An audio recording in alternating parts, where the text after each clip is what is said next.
You have 68 wins. You cannot 69 Mina.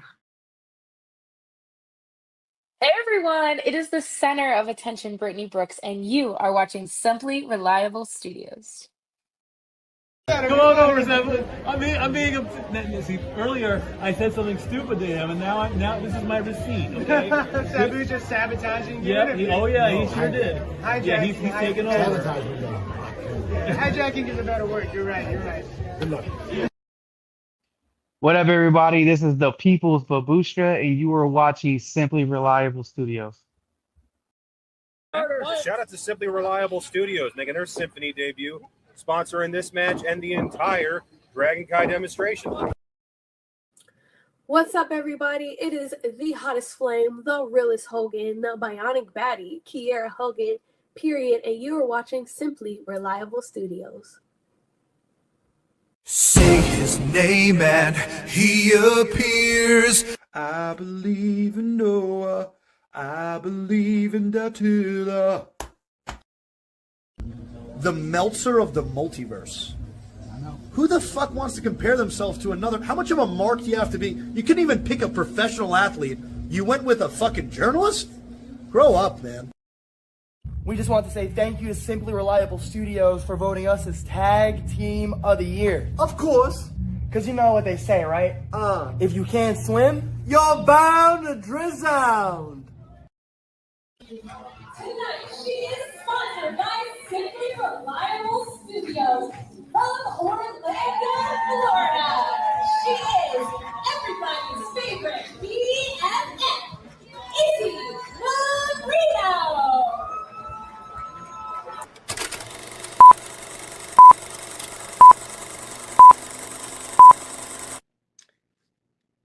Heyo, this is Jack Cartwheel. You are watching Simply Reliable Studios. Get it?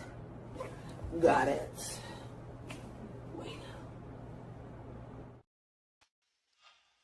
¡Caballeros, caballeros! Yeah! It's Wednesday! You know what that means! It's about Studios is live once again, bringing you coverage virtually from Arena, Mexico for the next 2.5 hours of sensational action as this is AEW Dynamite Grand Slam Mexico! Welcome everybody in official to Studios Studios and welcome in once again to the discussion. Hello everybody and welcome back here once again to Studios Studios. I am the Simple Man, the Simple Brand, the voicer that's for Graven for all things professional wrestling. Damn it, and my name is Noah Foster, Ashes sure to be and Fuego tonight from Arena, Mexico. So thank you for tuning in whether live or on demand. Please like, subscribe, comment, tell a friend. We got a ruckus atmosphere tonight on our screens. And if you want to take to the conversation, super chat, privilege, pleasure. It's as simple as that. Of course, I'm never alone. One half of the Canadian Connection is joining me tonight with, of course, the bearer of all things food, Nick Ferrante, and shout out to the missus as we get things kicked off here right now with Adam Copeland for the first time ever Arena, Mexico. So without further ado, let's pick a goal. Vámonos. Nick, ¿cómo estás? How are you? Let's do it. Amigo.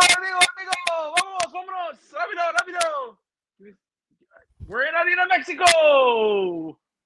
And good to see some fan, everybody in the chat. Of course, Adam Coleman, one half of our current AEW World Tag Team Champions. And as we learned, he will be defending those titles in a tag team match of generations as he and Christian Cage will go against the Young Bucks for the first time ever at, of course, All In Wembley Stadium at the end of the month as August is officially underway for AEW. And we're kicking things off hot with a ruckus, capacity-filled environment as Adam Copeland, I still can't believe this, is competing for the first time ever in his career in Arena, Mexico. Really? That is wild. I remember Adam Copeland had a list of places he still wants to, of course, wrestle in. Of course, last time we were here, he couldn't wrestle due to injury, I believe, or he didn't come in here as a tag team champion. And again, Arena Mexico right now has had sell-out attendances, including most recently when Persephone recently defended her CML Women's World Championship successfully against Tessa Blanchard. Of course, CMLL is the oldest promotion in the world, over 92 years, founded upon Lucha Libre.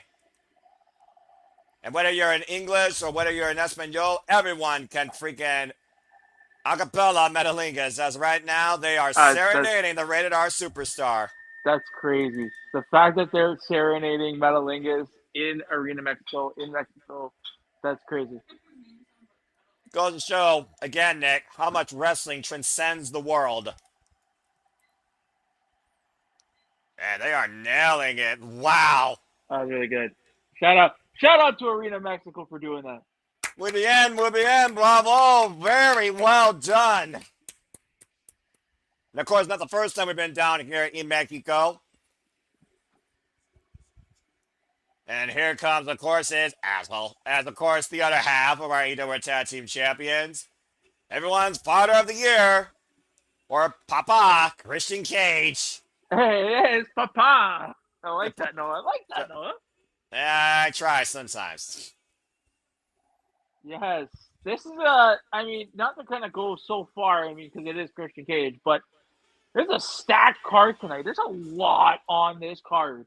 Yeah, and again, of course, with everything on here, you can expect AEW to have an overrun. Of course, to your point, not only do we have this 8-man tag, we have a triple threat number 1 contender spot for the Casino Gauntlet. Commando, Donna Eagle, and Tommaso Ciampa. Kyle Fletcher will defend the AEW International title against Speedball Mike Bailey in what will be the rubber. In what's being called Divine Monet by Mercedes Monet. Mercedes Monet teams up with the AEW Women's World Tag Team Champions, Divine Dominion. Megan Bailey and Cross taking on the Brawling Birds in the AEW Women's World Championship. Will Nightingale. You might be seeing a preview of 2 matches to come at All In, besides our second biggest match to come, All In weekend.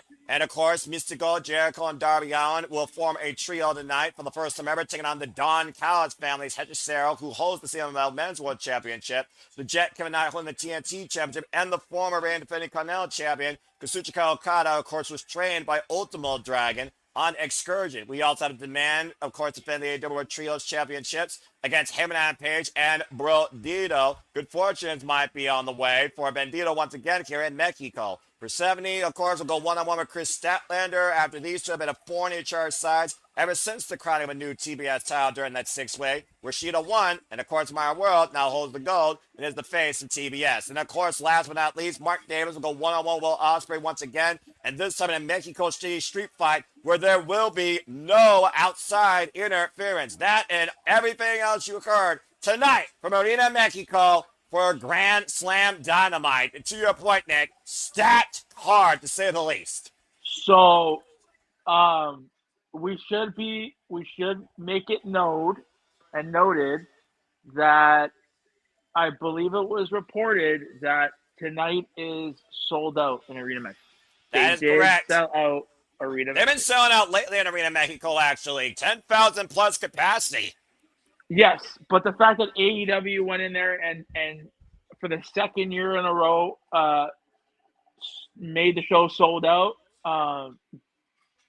Good that on. goes back to the growth, the trust, and the passion of this professional wrestling company we have seen this year particularly. And whether or not you want to believe it, respect or hate it, you owe a damn lot to this group of renegades, the Death Riders, who have been the non-stop workforce of AEW since John Moxley created this mission statement. And of course, John Moxley is our reigning defending Continental Champion. Interesting developments regarding that, of course, Nick, as now we have a summer session for the Continental title. And in celebration, of course, with the World Cup, we have the first ever Continental Cup. 16 men drawn by blind numbers and blind matches will compete over a tournament over the next couple of weeks that will culminate not only at All In for a permanent possession of what's being called the Continental Cup, they will also become the brand new, if John Moxley doesn't succeed, Continental Champion. Yeah, so the way, now, while I think it's a good idea, I don't mind it. I'm not hating on it just yet. I want to see how it plays out. They're doing something really interesting where, all the rounds, I guess until you get to the finals, are random. I mean, however random you think it could be. Of course, the Continental Cup Special not only told us the field of participants, it also told us the matches to come, and those matches will take place over the next couple of weeks on Collision and Dynamite. And for those that don't know the matches, I encourage you to watch the session. But Nick, in case you don't know, here is the first ever Continental Cup field, including John Moxley. And yes, that second name is not Photoshop. Nigel McGuinness has also thrown his name in the hat to maybe achieve more glory in his home country at Wembley. Also, Switchblade Jay White, Brian Cage, Kyle O'Reilly, Katsura Shibata, Matt Seidel, Hechicero, Roderick Strong, David Finley, Jungle Jack Perry, Claudio Castagnoli, Freshly Squeezed Orange Cassidy, the Number Ace Austin, Jake Doyle, and of course the inaugural AEW Continental Champion and Continental Crown holder, Eddie Kingston. Yeah, it's a good field. It's a nice field. My only, I guess, hesitation on this Yes. And again, I'll judge it, I guess, after the tournament. If they do it this way, I don't mind it. I just don't want them to clash with the Owen Cup, the Owen Hart tournament, and that's it. Because I don't think we need two tournaments going on at the exact same time. Well, considering that tournament's already been completed this year, and this is the tournament of the summer as we break apart away from tradition, where we just wait for the Continental title and the Continental Championship to be defended at the end of the year. And of course, you all be part of the conversation to hashtag AEW Dynamite, hashtag Grand Slam Mexico on the X, and also use at SR Studios 24 to let people know that we are currently covering this live. I would love to go to this building, by the way. This building looks amazing. Christian Cage tying up with the Bastard Pac, and of course, we just saw Adam Copeland and Christian Cage successfully retain their AEW Tag Team Championships against two teams of Death Riders consecutively over the last few weeks. Inside. Oh, and a knee to the back of Christian Cage. Cheap shot from behind by Willa Yuta, and of course, the Death Riders love to employ that numbers game, and in that chaos, it's all breaking down already. Yes, sir. Yes, it is. Of course, in Mexico, this is pretty much normal if you've seen enough of this country's freaking melees. And I'm not just talking about inside the rings of Lucha Libre. And the ruckus atmosphere of the crowd is only going to encourage this adrenaline and anarchy action even further. What a triple team by Christian Cage and the Bucks in the corner against the Bastard Pac. Adam Copeland with Pac hoisted down. Great combination there by the tag team champions and their upcoming challengers. Go ahead, Nick. I got to ask. Go for it. I think we're getting a return tonight. Do you think we get a debut tonight? Whoa! Well, we got Flying Buck, and honestly, Grand Slam has had those incredible moments where we have seen talent return or arrive, but right now I have no idea. As right now, Christian Cage does the outside. If I was to throw a name out there, you think about names synonymous with Lucha Libre and CMLL, as this is a red-hot start to Diamond, and it continues, folks. That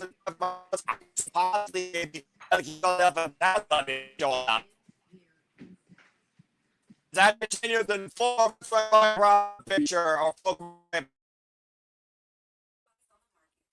and apologies if I do have internet issues. Of course, my provider is working on a fiber cut on the outside, so if we ever break up at any point or fall out, folks, apologies in advance. And again, we are going to probably be buckled in here probably for the next 2.5 hours. And while we got a commercial break, I also want to further illustrate what the rules of the Continental Cup is, so everyone is aware. The Continental Cup, again, like Continental matches, is no outside interference, and these matches have no time limits. As you saw, the field of 16, that is the 8 blind draws that we will get, 8 matches. The 8 winners then compete in 4 blind draws. So everything is completely up in the air as far as how you get to the finals. Bottom line, win 2 matches, win 3 matches, you're the Continental Cup, you're the Continental Champion. Before winning in glass.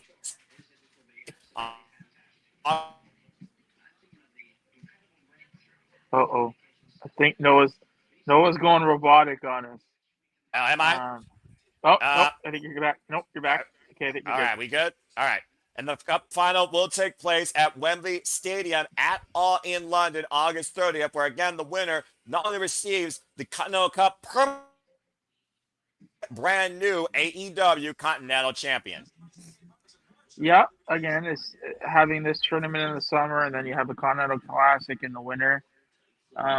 It's a good breakup, honestly, cool. for a title that really has taken an identity of its own that every fan John Moxley wants for professional wrestling. And honestly, I completely agree, because this title is no BS. You either are better, you're more disciplined, you're more hungrier than him in the ring, or you ain't doing it. And John Moxley has survived the entire first half of the year, reigning and defending the Continental Championship.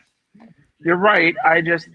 It's now that, like, next, I'm going to hold off on judgment for this year. I have to see next year, just because now that we have redemption and this tournament, I want to see coming forward. Good grief.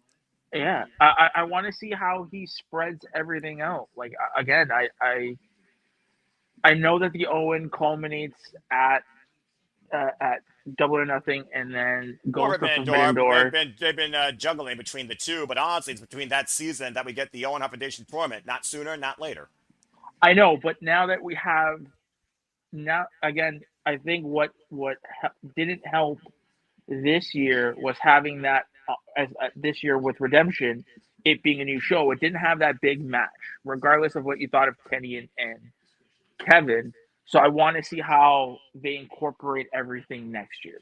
Oh, that's fair. And of course, with this tournament being a blind draw, you might get first time ever matchups or returning matchups. Regardless, we are in for our first time ever to see who becomes the first ever holder of the Continental Cup. As we are back here once again for the second time ever for Grand Slam Mexico. And welcoming back in everybody again, AEW Dynamite. Again, Noah Foster, Nick Ferrante on the call. It's the Death Friars versus Adam Copeland and Christian Cage and the Young Bucks. And honestly, might be a preview of a couple of things to come outside the AEW World Tag Team Championship. Of course, we saw the Young Bucks beat John Moxley and Will Ospreay at Redemption and earn this opportunity on a 6-0 winning streak this year as a tag team. Big pump kick by Pugs. The Pain has left the station, giving nothing but right now Pain to Nick, German suplex, and Daniel Garcia, who just came up with a match against Will Ospreay on Collision, locking in the sharpshooter inside the ring. And so going back, relief. I want to ask you a question. Do you think, if you can, I know, let's not think too far ahead, but I mean, All In is right around the corner. All In, this is for All In, though. It's for All In.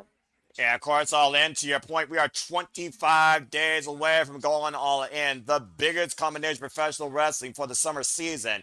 You're right. And we know, I think it's a foregone conclusion, the New Day are coming, right? Look, you can keep saying it's a new day all you want. It's a new day every day you wake up and see the sun arrive again. It's a new day when you see Kofi Kingston and Austin Creed, not in an AI generated photo on your screen. But you can keep speculating all you want, but I'll believe the new day is all elite when I see it to believe it. Not speculating, simply watching. When would you want to see it? Or if you could see it, if you yourself could see it, would you want to see it for the first time at All In, or would you want to see it before All In so they're at All In?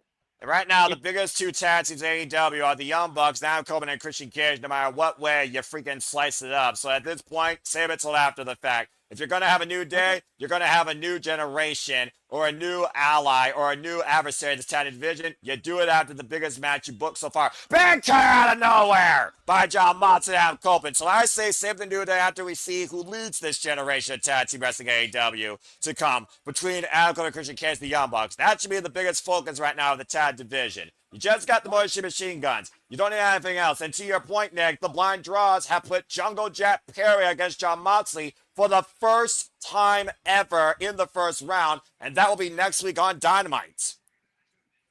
I can't believe Jack Perry and John Moxley never faced each other. That's crazy. Both day one AEW talents. Oh! Are they going to do what I think they're going to do? And right now, just cohesive action here. John Moxley suspended against the second rope. Rhea Shafir right now, maybe would look concerned. And what is Adam Copeland thinking right now with that wide-eyed stare? That's Nick amazing. Jackson staring out Tiger feint kicks. I would never think I would see Adam Copeland do a freaking 619 in Mexico.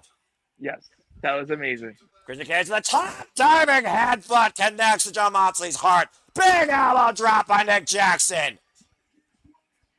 Moxley is in deep trouble here right now. The Death Friars unable to come to their fearless leader's aid. And now he's outnumbered 4-1 as the Continental Champion is completely surrounded. Oh! And Christian Cage strikes again. The only way he knows how. Triple super kick combination. Adam Copeland with the cover on Moxley, and everybody breaks it up. Have you ever seen Adam Copeland do a fucking... No. Again, this new leash on life that Adam Copeland's had since being all late has further and further surprised me to the point if he does be in the Tokyo Dome, wouldn't surprise me if he does something out of a freaking New Japan dojo, and that is still on his bucket list as well. And right now, get to the midsection, front face up, looking for the Death Rider, counter, get to the midsection, Impaler DDT by Adam Copeland.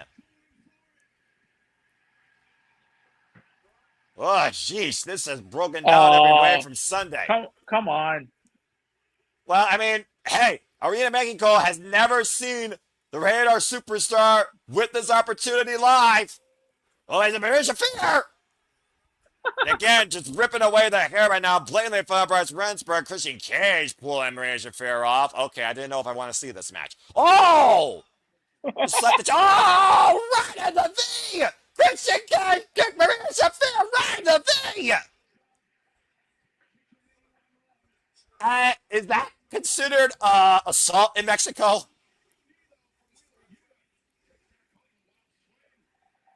Only here in Mexico will you see a crowd be happy that a man kicks a woman right where the sun don't shine. Oh, Psycho Nate! I'm going to leave it at that because if you know, you know, folks. And right now, Christian Cage's looking to hook up Willa, Yuta, turn the key. Uh-oh, Daniel Garcia, Yuta, combination.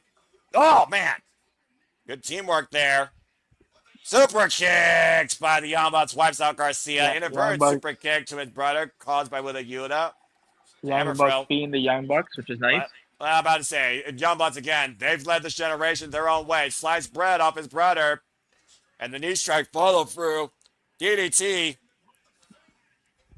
Up the feint. Nicely done by Matt and Nick Jackson. I still did not expect Maria Shafir to get kicked in her jewels tonight by Christian Cage. Rebound German. That's my move of the night so far. And right now, oh! And Adam Copeland ripping Pat down hard by his hair. And John Mox looking for the sleeper hold. Adam Copeland drops down. Oh, that's bullshit. Down the champion too. And whoa, man, almost had him. Moxley gets able to escape. Spear! By Adam Copeland, middle of the ring. Referee distracted though. Clearly a 3 count in play on John Moxley. And you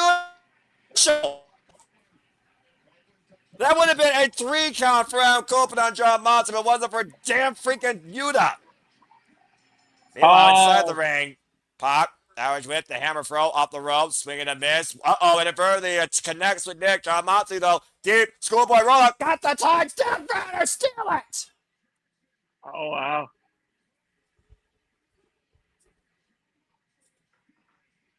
Whoa, didn't see that coming. Well, I mean, a fuck finish. Yeah, I can see it. Well, I mean, nice. Continue. Yeah, continue. Whoa. Yeah, fuck finish, inadvertent. You protected everybody in the match, and it was a really good match. Oh, that was, no problem. I'm okay with that. So Arena got kicked in her Shafirs, and the problem was basically neutralized, but instead the problem was happening on the other side of the ring. Inadvertent contact with Tati part of the outside and the Death Riders, as they always do, exploiting chaos to their advantage. Get the win here tonight in Arena Mexico. And again, John Moxley can now put his focus.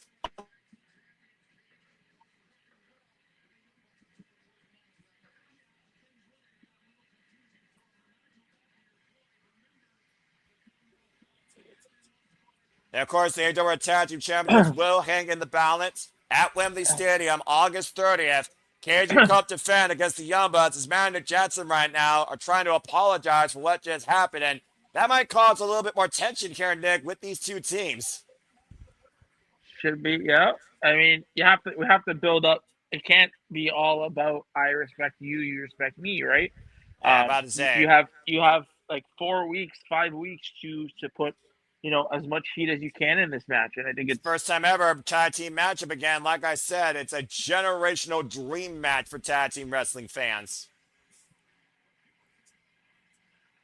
And of course, they're running down the card right now, as I said earlier. And right now, it seems like cooler heads are going to prevail tonight in Mexico. Christian Cage, the walkway again. I'm Copen, an incredible milestone achieved, wrestling for the first time ever in Grand Slam Mexico, and will find himself wrestling in Wembley Stadium for the first time ever, if you can believe it or not, folks. And of course, as Nick pointed out, respect goes out the window when the bell rings, as Kenny Omega will defend the World Championship in our All-In main event in London against Will Ospreay. Adam Copeland, though, looks like he's still gathering his bearings. As right now we got a moment. Again, let me say it like I think Darren said it correctly. Run the Shafirs! Although that's a hard-in bitch. What? Anyway, woof! Well, now we got a moment to breathe. Hot start tonight, though, for AEW Dynamite. Yeah, Man. it was a good match. Again, they protected everybody in the match. They protected the boys, So I mean, I can see, it was definitely it was a thumbs up match. Glad that Adam Copeland got his day in Arena Mexico.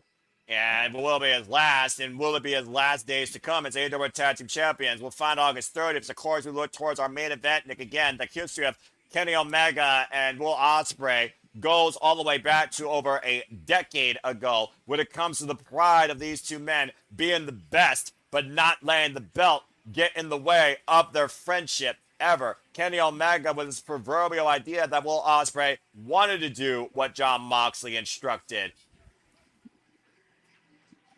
Yeah, looking back on everything, like, it's good. Give me a video package and tell me, give me the story. That's another match. We have to start building heat to it. And there's a lot of truth in what Kenny Omega said, though, because, again, every time that Will Ospreay has been at the highest point of pressure, he's crumbled. Will Ospreay actually pull the trigger, and will Kenny Omega see it coming, and will finally end up holding the World title? We'll find out. And Wembley Stadium's got another full commercial break here. Fuck television. Again, whew, man, I'm a little bit heated already. I was going on delay like freaking Speedy Gonzalez. And again, good to see everybody in the chat. Hope everyone enjoying. Again, if you haven't already, follow us today at SR Studios at SR Studios 2024. And again, if you want to engage further with us here on the YouTubes, if you haven't already, please subscribe, comment, tell a friend. Especially today, subscribe to Rage of Wrestling right now. Go to YouTube, hit that button. It's free. It's simple. Just do it. Why not? Takes a few seconds out of your lifespan. And subscribe to The Bag for Wrestling. Don't be a dickhead. As well as follow Datilla, her new venture, Pop Culture Powerbomb, Today on the X, The Bird is Dead. And also check out our recent interviews in the archive with one Joseph Sawyer, aka Joe Gacy, and Kyle McKenna, and further interviews to come as well. And you want to say, go for it real quick, Mono. I did. I wanted to say something. Something! Continue. There you go. I just want to make it known, like, the amount of support that we have gotten from that Sawyer interview. Just when you see, and no, I know you don't scroll. Nope. But when you're getting picked up by like Ringside News and a lot of the wrestling journalists, wrestling the wrestling people, bubble. Call what it is, the wrestling bubble. How you know? Exactly. Being in that bubble for all of however long it is, being, people tagging and taking excerpts from our interview, from JJ, from Walter, from me, from Jeff. It's been such a surreal thing to see. I say thank you to everybody who has read an article, who has seen us, seen our names out there, and from that became new subscribers. A special shout out to Joe Sawyer. He is a phenomenal person, a phenomenal human being. He's part of the family now. The fact that he gave us 2 hours of his time to talk about his life and his career, I implore everybody to go watch that video. And Joe, man, if you catch wind of this, on a personal note, if my stamp in the wrestling community is your interview, from the bottom of my heart, I appreciate that. So thank you to him, and thank you to everybody. You guys have been amazing, and hopefully we're only going up from here. So hopefully we can continue the trend, Noah. Yeah, and I guarantee you that we will, and hopefully my internet will stabilize some point before the freaking night is out. Again, apologies, folks, but they're working on the internet here in my neighborhood with effing fiber, all that BS and nonsense. So, just a way to try and piss me off. And again, to your point, Nick, as far as the blind draws go, they did the blind draws during the Continental Cup Special. We have Orange Cassidy versus Matt Sydal, Jake Doyle versus Eddie Kingston, Switchblade Jay White versus David Finlay. As we saw, Jungle Jack Perry takes on Jon Moxley. Roderick Strong versus Kyle O'Reilly renewed. Let's fucking go. Brian Cage takes on Hechicero, and Katsuyori Shibata takes on Nigel McGuinness. All our opening round matches in the Continental Cup.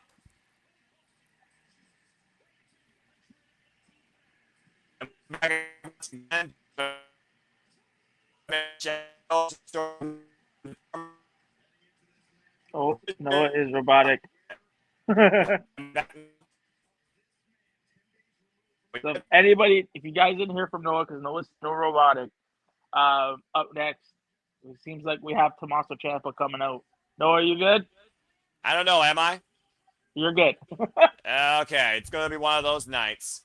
And look at the freaking villainy of Ciampa coming out with the freaking American flag. So I distinctly remember another person coming to Arena Mexico dressed up in American gear. Yeah, that would be one MJF. And again, we haven't seen MJF since Beach Break after Kenny Omega won the AEW World title. And of course, Renee Paquette right now at ringside. Lovely ensemble tonight by the remarkable Renee Paquette, Yep. giving the sports takes here. Well, I mean, if we're led to believe from what we read, you need MJF on All In. MJF not being All In at All In is just weird. So I mean, if he is All In, if he's at All In, they've been alluding. If people are watching the show, this is Andrade's next, right? This is Andrade's match, no? How you'll know?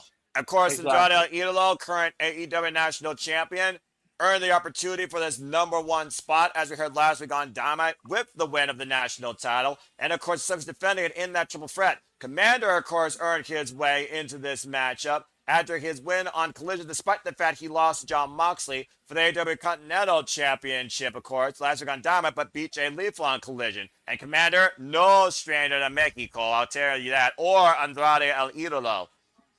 And what has, if we're going back in our lore, what has Andrade been holding?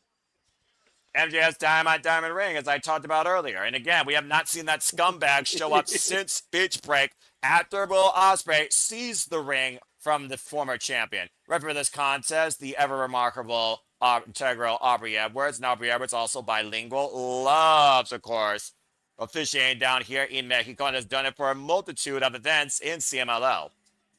This actually will be the first time, by the way, that Commander and Andrade will ever share the ring together. As, of course, Commander, for those that don't know, was more heavily founded out of AAA, former AAA World Cruiserweight Champion and AAA World Tag Team Champion. Andrade is looking like he's having the time of his life. He's a renewed man. He's the real Latino man. Hey, man, how you know?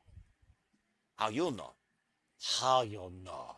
And of course, Andrade El Idolo, I do know this. Former, of course, CMLL World Trios Champion as La Sombra, World Tag Team Champion, along with Valador Jr. And of course, former IWGP Intercontinental Champion, NXT Champion, and our current brand new AEW National Champion. Oh, yeah. Like, you can tell he just, even when he first came back, you can feel it's a new light for him just in this Titan entrance. And of course, he has his Mamacitas. Hello. And what has he got in his finger? I see something on his finger. I'm pretty sure you and I both know what he is adoring on that finger. As you're slightly ahead of me, but that's okay. That's good. We got a freaking post-analysis. Yes. But, so sorry, you were saying, what does he have on his finger? That would be the Dynamite Diamond Ring, of course, for one Maxwell Jacob Friedman. I will say this, though, for what it's worth, he has not used it yet. It's almost like literally a proverbial, this is how I fucked you at death's door, and this is how I cussed you inadvertently towards the loss of the AEW World title. MJF has not been the same since getting clocked by Andrade El Idolo with that spinning back elbow at Forbidden Door. Just saying. That was the start of his freaking downfall. We got, of course, the Spanish commentary team, Ariel Levy, Alvaro Rojas, and, of course, Carlos Cabrera. Well, and I mean, the story, again, is at some point he's got to come back for that ring, right? Like, I would hope that you would. Well, again, the devil, he always talks about how the devil will always get his due. But again, how you'll know when the devil is going to get his due, that remains to be seen. What does remain to be seen right now is we need to focus on who we got in the ring. 3 men, 1 winner, no disqualification, and of course Andrade handing off the ring to Aubrey Edwards. This is for the #1 spot in this year's Men's Casino Gauntlet match at All In, where the winner will get a future AEW World title shot. Bell Reigns, we are underway. And the beauty of this match that goes to your advantage coming out earlier, you can get a pinfall submission at any time. First decision rendered, and you are the new number 1 contender. So it plays in all 3 of these men's favor to come out sooner rather than later. So the fact that we're having Andrade and Ciampa in this match, would this be considered your NXT? Fuck yes. My NXT! And right now, Ciampa putting the boots to Commander, not being anyone's favorite here in Mexico. And Andrade and Ciampa, of course, right now teeing up against one another. These 2 different generations of my NXT. If you know, you know, folks. Andrade, of course, with the follow with Johnny Gargano for the NXT Championship. Oh, jeez, open palm strike, giving Ciampa a seat. And of course, Ciampa's rise came later after Andrade El Idolo lost the NXT Championship to, of course, Aleister Black. And now Andrade looking to drive the knees in the corner. Whoa, Taker Harris. And right now, Commander up and over, lands the apron. Headed clap, though, by Tommaso Ciampa. Of course, Ciampa is still recovering from the brutal war with the Painmaker. Back at Redemption. Looks like he's no longer bleeding from the top of his forehead, though. Made an example out of Nick Camarado this past Saturday on Collision. Andrade and Ciampa now on the outside of the ring. Opposite side there. And Commander walking the ropes! Walking so easily. Big wristband off for Commander. And the fact that he does the salute while he's up in the air. The death-defying leap to your point, Nick. Oh, he's got a little mamacita. Whoa, man! And Commander set up and over outside, and Andrade right now owns the ring inside. And again, folks, 25 days late, all in London. Andrade over the top with the tornado out of the corner. Picture perfect by the real Latino man. Flexing off, of course, what brought him to the dance. And, oh, hello. They got some pretty women, I will say, in Mexico. Yeah, but I say someone definitely made sure that if they did nothing else, they got that selfie with a freaking giant iPhone. Taking a moment here right now, soaking in the atmosphere. And this triple threat, #1 spot match with the Casino Gauntlet continues. The rest of quiet picture-in-picture or full commercial break on Max. Fuck television. Freaking Andrade. Good grief. What a ladies' man, but still ridiculous. Just ridiculous. But Yeah, what do I know? He definitely is. I mean, you know, when you're not being bought and chained by your former employer and what you thought was going to be your forever relationship, you'd be surprised what it does to a spirit. I'm just saying. That's just human nature. What do I know? I'm single for life. I don't know nothing. Nick's a married man. He probably knows more about that, and it's probably his first and only. But again, that's not for me to talk about.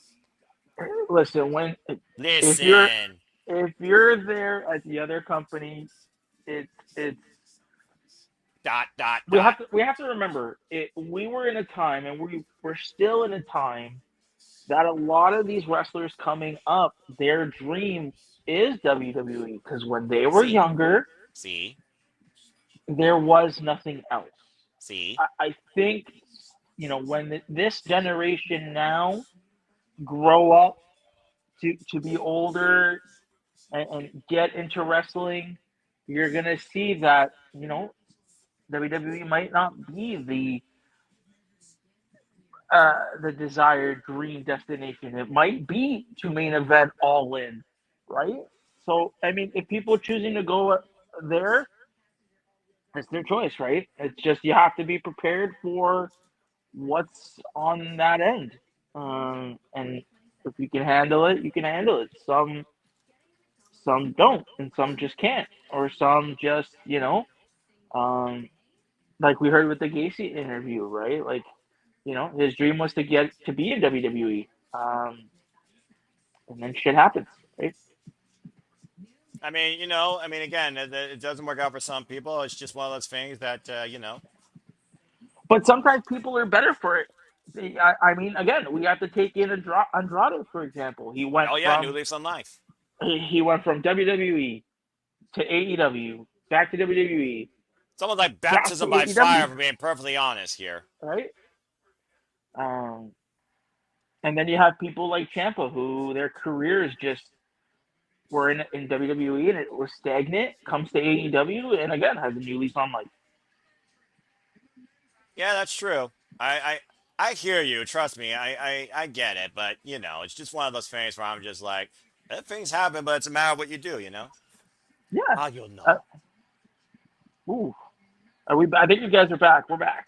Well, I'm not back yet, but that's okay. I mean, again, you just continue conversating. Because, again, we're looking at the outlook. And Commander, again, former Ring of Honor World Television Champion, former AAA, of course, mega star. And, of course, he's been looking for that big moment here in AEW and hung with John Moxley here. Now Ciampa and Andrade collide in the middle of the ring as we return back here to in-ring action for AEW Dynamite Grand Slam Mexico. Again, thank you so much, everybody, for tuning in.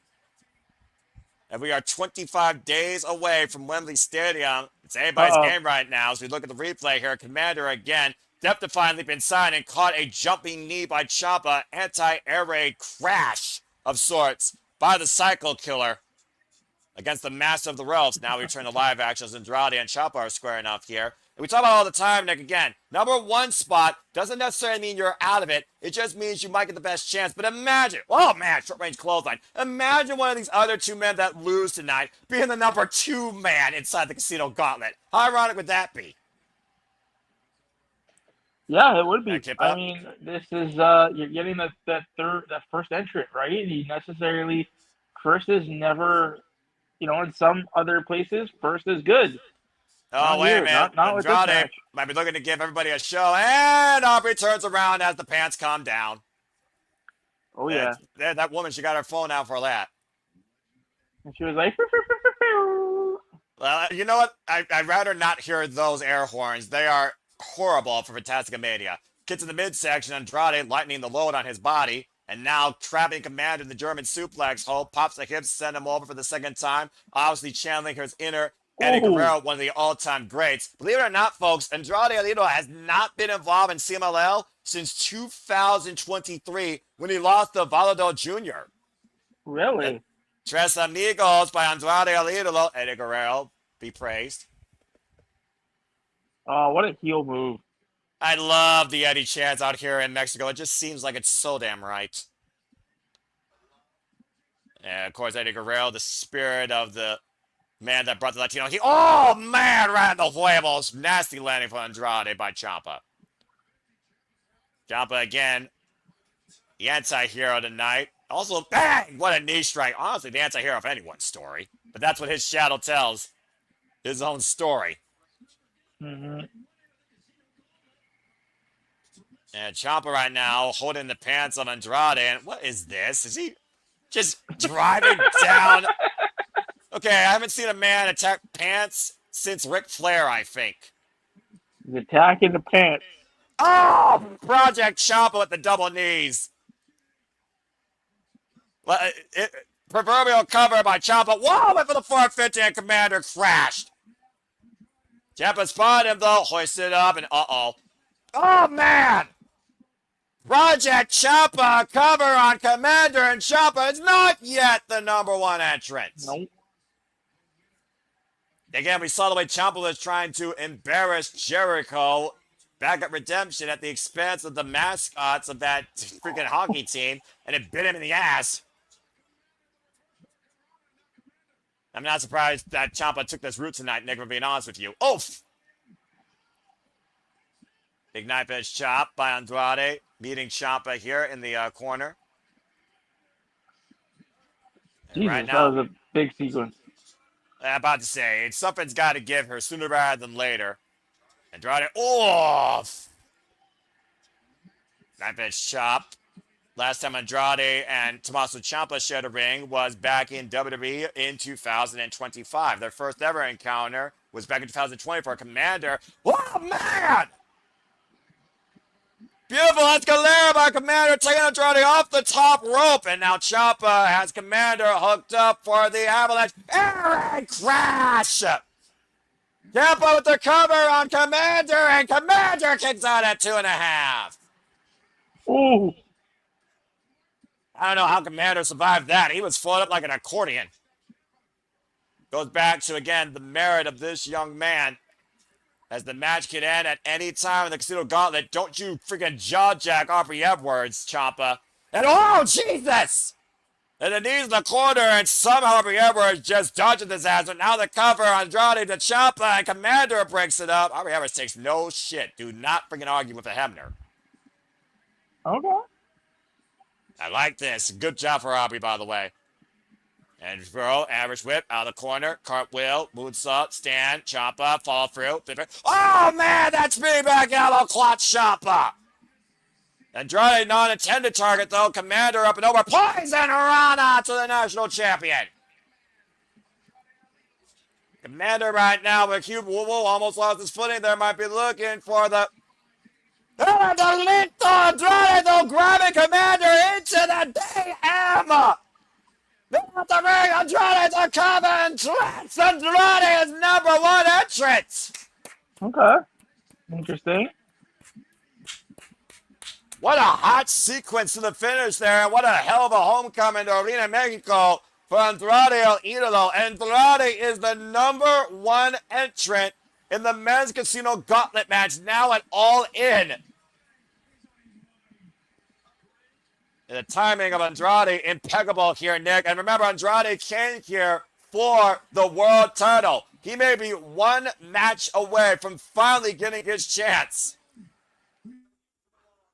Yeah, of course, still bearing the Dynamite Diamond ring that used to belong to one scumbag, Maxwell Jacob Friedman, who never showed any respect to Mexico. In fact, took the mask of Mystico, who's still to come later on in the action here. Get the finishing stretch, that beautiful walking shooting star press of sorts on Ciampa, and Andrade capitalized with the DM double underhook twisting DDT, pinning Commander for the 3. Congratulations to the Rio Latino man and the AEW National Champion.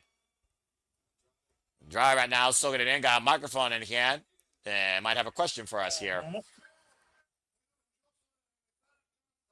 I don't speak Espanol, so Nick, translate, please. I have no idea what he's saying. Let him spit. Let him spit facts. I'm about to say, you know he's going to spit facts. I want more. I understood that. I want more gold, clearly. Win.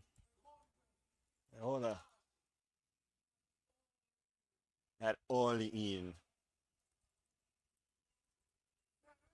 Today. We need Walter for this. Sorry, folks. Again. The AEW. Well, I understood that. AEW translate any language.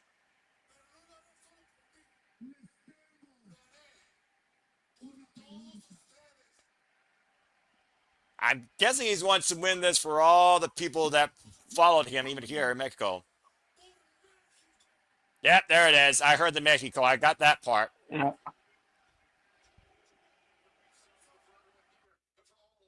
It was for all of Mexico. Thank you, Excalibur. Excalibur giving, of course, the translation. And you say, oh, here we go. AEW. How you know? How you know? World champion.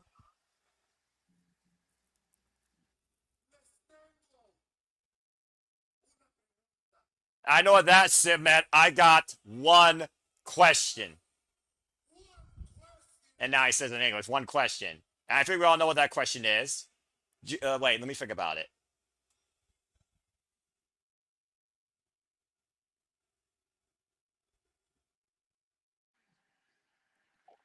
How you know? I'm very tempted to get that t-shirt. What? Surprise! Oh, no! Well, Nick, you did bring it out in the ether, as I see a Burberry Titantron. Yep. The borrow a phrase from good old JR Business has just picked up, and I jump from behind with his Triple B, Maxwell Jacob Friedman. It just writes itself. It makes the most. It's been writing itself for weeks. Where the hell he come from? But what my question is, look what he had with him, though. Yeah, the Triple B, because, of course, that's his time. That's his identity. That's his everything. Now, bearing back the Diamond ring, Andrade may have no idea what's coming to him here as the Devil seeks revenge. Big 100K punch over the head. And Maxwell Jacob Friedman spoiling Andrade's homecoming in Mexico and regaining back his property and soaking in the hatred. MJF is back in AEW, folks. Again, it was in Beach Break last month that he was defeated for his Triple B, but it's still that title that defines Maxwell Jacob Friedman. And Andrade was the man that first instigated all of this misfortune for him. But what I don't understand is why is he with the title? Right now, MJF, it doesn't matter what he's doing or what he's with. MJF right now is literally sending a message to everybody. And Andrade thrown off the stage to the floor. Jesus. Well, regardless of what MJF did tonight, Andrade is still the number one entrant in the Casino Gauntlet match. Clearly, MJF has his own goals of going all in.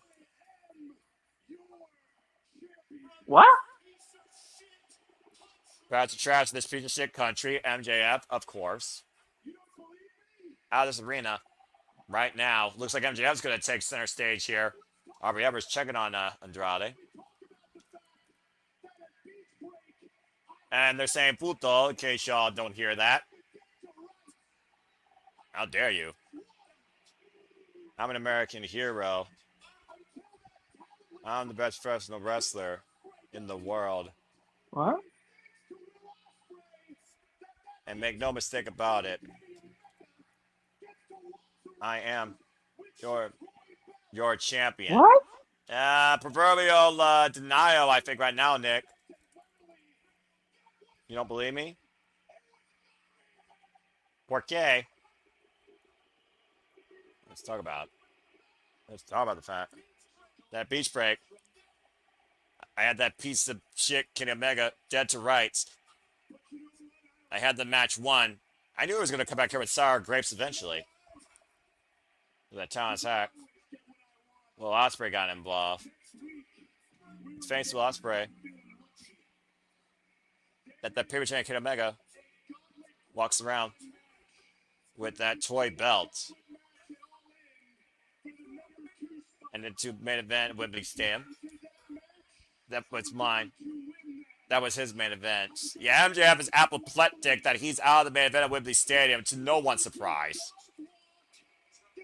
Figures MJF throws a tantrum, insecurity coming out. But you know what? I don't care. I don't care. And why? Because I always get what I want. Next week, we're in Vegas. I'm feeling lucky. There's a gauntlet qualifying match for the Casino Gauntlet at All In for the number 2 spot. I'm going to enter that match. I'm going to win that match. I'm going to go to Wembley, where I'm going to dog walk that Pearl Andrade again. Uh-oh. I will win the contract and do exactly what I did the last time. Yeah, last time he went all in last year. Let's not forget. Now listen, because this part's really important. I mean, the only championship that should be recognized is the Triple B. And the only championship that should be recognized is me. And after August 30th, at All In, with that fake main event, doesn't give a damn if the winner is the best belt machine or Kenny Omega or Elizabeth, because I'm going to return for my world. Whether you like it or not, I am your world true champion. If there was ever a word for denial to have a stronger example in the dictionary next to it, I would give MJF that title. But MJF has made his intentions known, has come back for revenge and his own redemption at the expense of everybody in the All-In main event. And tonight against Andrade El Idolo. Andrade number 1. MJF will fight for number 2 next week in Las Vegas, as a riot may break out here if they don't get him out there safely in Mexico. Also coming All In, Will Nightingale Mercedes Moné write the 3rd chapter in their All Elite Wrestling story for the AEW Women's World Championship. I mean, wow. That could throw a wrench into a lot of plans. Yeah, I think. Because what happens, walk with me, Noah, walk with me.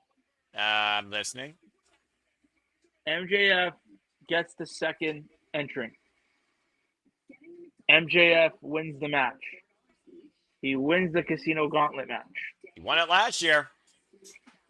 And just before the main event happens, you hear his music, and he cashes in, making that match a triple threat. Does it have to, well, again, though, is that a smart move? Does it have to be a triple threat? The devil always has a plan. I just don't know if that's wise, Nick. What I do think also is unwise is Divine Demand aligned with Mercedes Monet as Divine Monet look to take advantage of the Brawling Birds and Little Nightingale here in a women's trios match coming up next year at Grand Slam Mexico after this commercial break. Fuck television. And I also consider this. You need to have a plan. You need to figure out when you exploit it. Again, it took MJF to the end of last year to get his world back. I just think right now the devil's just going to, once again, puppeteer his way to try to be on top of AEW again. But definitely one thing for sure, business has picked up. I just, the way he was speaking about the one true, like he was practically giving me the real world. Remember how when CM Punk was on Collision, he came back with the title and he painted the X on it saying that he is the real world's champion? Like, that's giving me those kinds of vibes. So I mean, I get that. I do hear what you're saying. I do get that. If you're gonna give me that sort of storyline where something happens at All In, and we get sort of that story of who is the real world's champion. I don't hate it. It works, honestly. It could work here for all it's worth. And again, we got to remember that he has to tell Tony Khan, of course, he's going to catch in that contract, as, of course, we saw him sign it live with Tony Schiavone. And speaking of going all in, as we, of course, get ready for our next match here, you want to talk about all or nothing, double or nothing. That's the definition of Mercedes Moné, who also went all in last year, Nick. And not only lost for the first time ever, she lost for what is the only thing yet to be defined by her legacy and yet to hold in her illustrious career, the AEW Women's World Championship, with a very woman on the other side of the marquee now holding that championship that has been the bane, the rise, and the fall of the CEO. So again, can Moné beat Willow? I mean, I think they're writing. I hate to say it because Willow is it more obvious than we think, though? That's the question. Honestly, predictability is not a bad thing, but unpredictability is even a better thing. And here in AEW, I don't think it's as cut as dry as everyone wants to make it out to be. I really don't know at this point what I think about this. Again, it's also rubber. They're 1-1 in AEW. You gotta consider all the outlooks, Nick, not just the one that seems the most obvious. There's nothing that's 100% in this business, period. No, there's not. There's not anything that's 100%. I feel like this is, I don't know. I have this, this is one of those things where, you talk about it. Predictability isn't a bad thing. And I think at this point with that, this being predictable isn't a bad thing.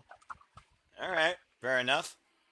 Well, as of course we wait for AEW to get back here, as we're just would you be upset? Would you be upset if Moné won?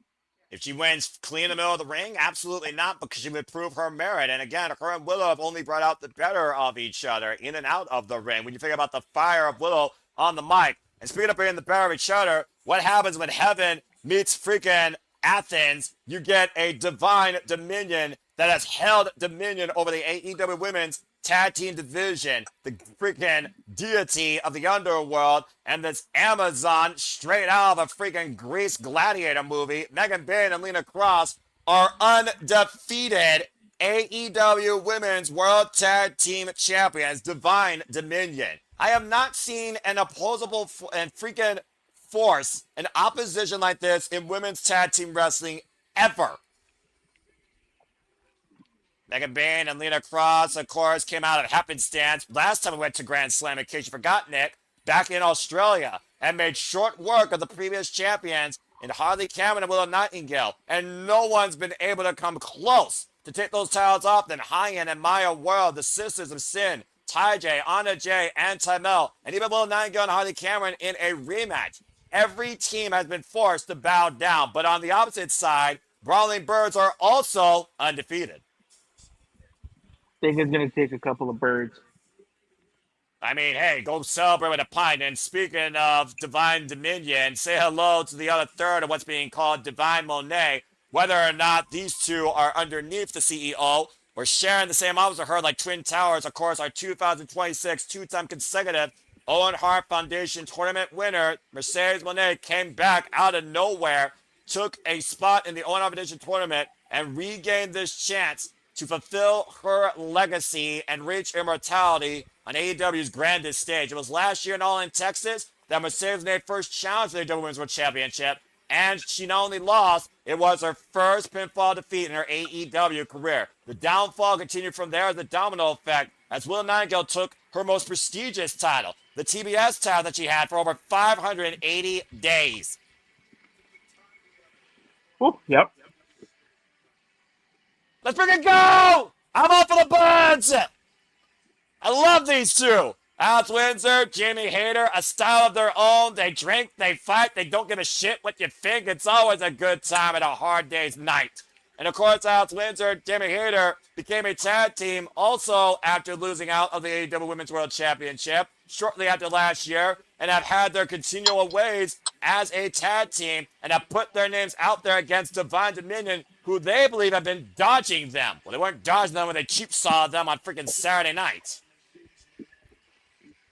And from one potential set of new champions to the champion of the wrestlers, Willow Nightingale and the babyface from Super Reliable Studios. Yep. If there's a bigger babyface in this business, I would love to know who it is. Continue, Nick. I'm sorry. No, I was gonna say, we got the babe with the power. Yeah, I think we got all the power here. Look at this women's division. Freaking Lena Cross, Megan Bayne, Alex Windsor, who can beat the living shit out of you with a freaking short-range lariat. Of course, former Rev Pro Women's Champion. Of course, Jamie Hayter, former AEW Women's World Champion. And of course, Willow Nightingale reached the summit at Redemption, surviving her own depression and lingering injuries and doubts, proving that anybody can achieve what they dream, because the reality is even greater than the dream. Of course, they spoiled that party last week in Detroit, and that's when we really saw this union, even if it's only temporarily, this union called Divine Moné really come forward. Bell Reigns are underway, but for this contest, of course, is Brandon Martinez. And Alex Windsor right now squared up against Megan Bayne. I want this singles match in my life. This is where I love professional wrestling. Double tie up here. And of course, stay tuned, folks, for AEW's non-stop watch-along schedule. They return to regular scheduling this Saturday for Collision from Colorado Springs, Colorado. Of course, we also know we have All in Wembley Stadium August 30th. Next week, we're in Las Vegas, where MJF looks to double down his chance to win the Casino Gauntlet from the number 2 spot, which, ironically enough, is where he won from last year. And Megan Bayne right now catching Alex Windsor in the bear hug, the power of the Megasis. And then, of course, we have Ring of Honor before this honor prior to AEW All In, where it looks like Athena will defend her Ring of Honor Women's Championship against Stardust's Hazuki, and Nick Wayne will challenge Brodido for the Ring of Honor World title. Irish Whip. Oh, man. Splashing in the corner. And right now, Alex Windsor teeing off against Megan Bayne. And yes, she is Mrs. Bruv. We all know that. Tag made Jamie Hayter. I'm a hater for life. Former participant in Stardom. Atomic drop. Kick to the midsection. This is my favorite set right now for a women's division. Big Boot was looking for the sunset flip for the roll-up. Big Boot again, and Megan Bayne finally goes down. The Willow Nightingale legal. Running senton. Crushing one half of the Women's Tag Champs cover. Up the near leg. It's a 1 count. Of course, Willow Nightingale also defended her TBS championship successfully against both Megan Bayne and Lena Cross. And I don't think neither of them forgot about that. And Moné right now, I say Willow Nightingale in their corner. This is the last place that Willow needed to be here. And obviously, Moné is looking for any chance she can to exploit a weakness or vulnerability in Willow Nightingale, who's been the bane of her AEW existence. German suplex. And I will say this about Moné, for all the crap you get the cringe character. She is hell-bent and determined on finally winning the AEW Women's World Championship. If she doesn't do it this year, I wonder if she's ever going to, honestly. Tag made to Megan Bayne. And see, we got a little bit of respect going on here. Now Jamie Hayter coming into the frame with the axe handle to Megan Bayne. Now hooking up Moné. Axe handle by Lena Cross. And looks like we're going to really find out where the power lies here. Get to the midsection. Windsor and the Birds right now looking to hook up Divine Moné and Willow and the Birds fighting back. Break up here. Now 6 women right now. Teeing off in the middle of the ring. I was about to say, I wonder if either team was going to get the better of that possible trio suplex exchange. Didn't look like no one had the upper hand. And fights breaking out here on all sides of the ring. Jamie Hayter, of course, also a previous challenger this year to the AEW Women's World Championship. Alex Windsor, the first victim of Mercedes Moné. Whoa, low bridge lean across during this own competition tournament. And Divine Dominion sit out to the floor. Meanwhile, Will Nightingale and Alex Windsor. A little bit of Charlie's Angels right there. I like that. And whoa, my! Dario Cannibal Sentons by Windsor and Willow, wiping out the tag chance. Monet from the outside by Jamie Hayter. Gotta say, that was a messy tumble right there. What the wait, Jamie, what are you doing? Jamie, you're now luchador off the top rope, high cross body, wiping out Divine Monet. As this trios match continues in Fuego and Restaurant Clyde picture-in-picture or full commercial break on Max. Don't go anywhere. Fuck television. Loving this shit. And so far, though, I like the trio synergy here with the two teams. And it doesn't look like that Megan Bayne and Lena Cross have any tension towards Mercedes Moné. But obviously, Moné is trying to boss them around. But Moné, she has that experience. She has that caliber career, and she also is a former notorious women's tag team champion in her own right. So, Nick, do you think Mercedes Moné is a benefit to Divine Dominion? Yeah. I just think, with all due respect to them, go on. I think they've outgrown the tag team championships. I feel like it's time for Lena and Megan to go after other goals. Mercedes is going to need. So what does that mean? We're talking about hypotheticals here and theoreticals and ready, etc. What does that mean, for example, if, I don't know, Mercedes wins the AEW Women's World title? You expect Megan Bayne and Cross to immediately go after her? No, but I do expect Megan Bayne and Lena Cross to start going after the TBS title.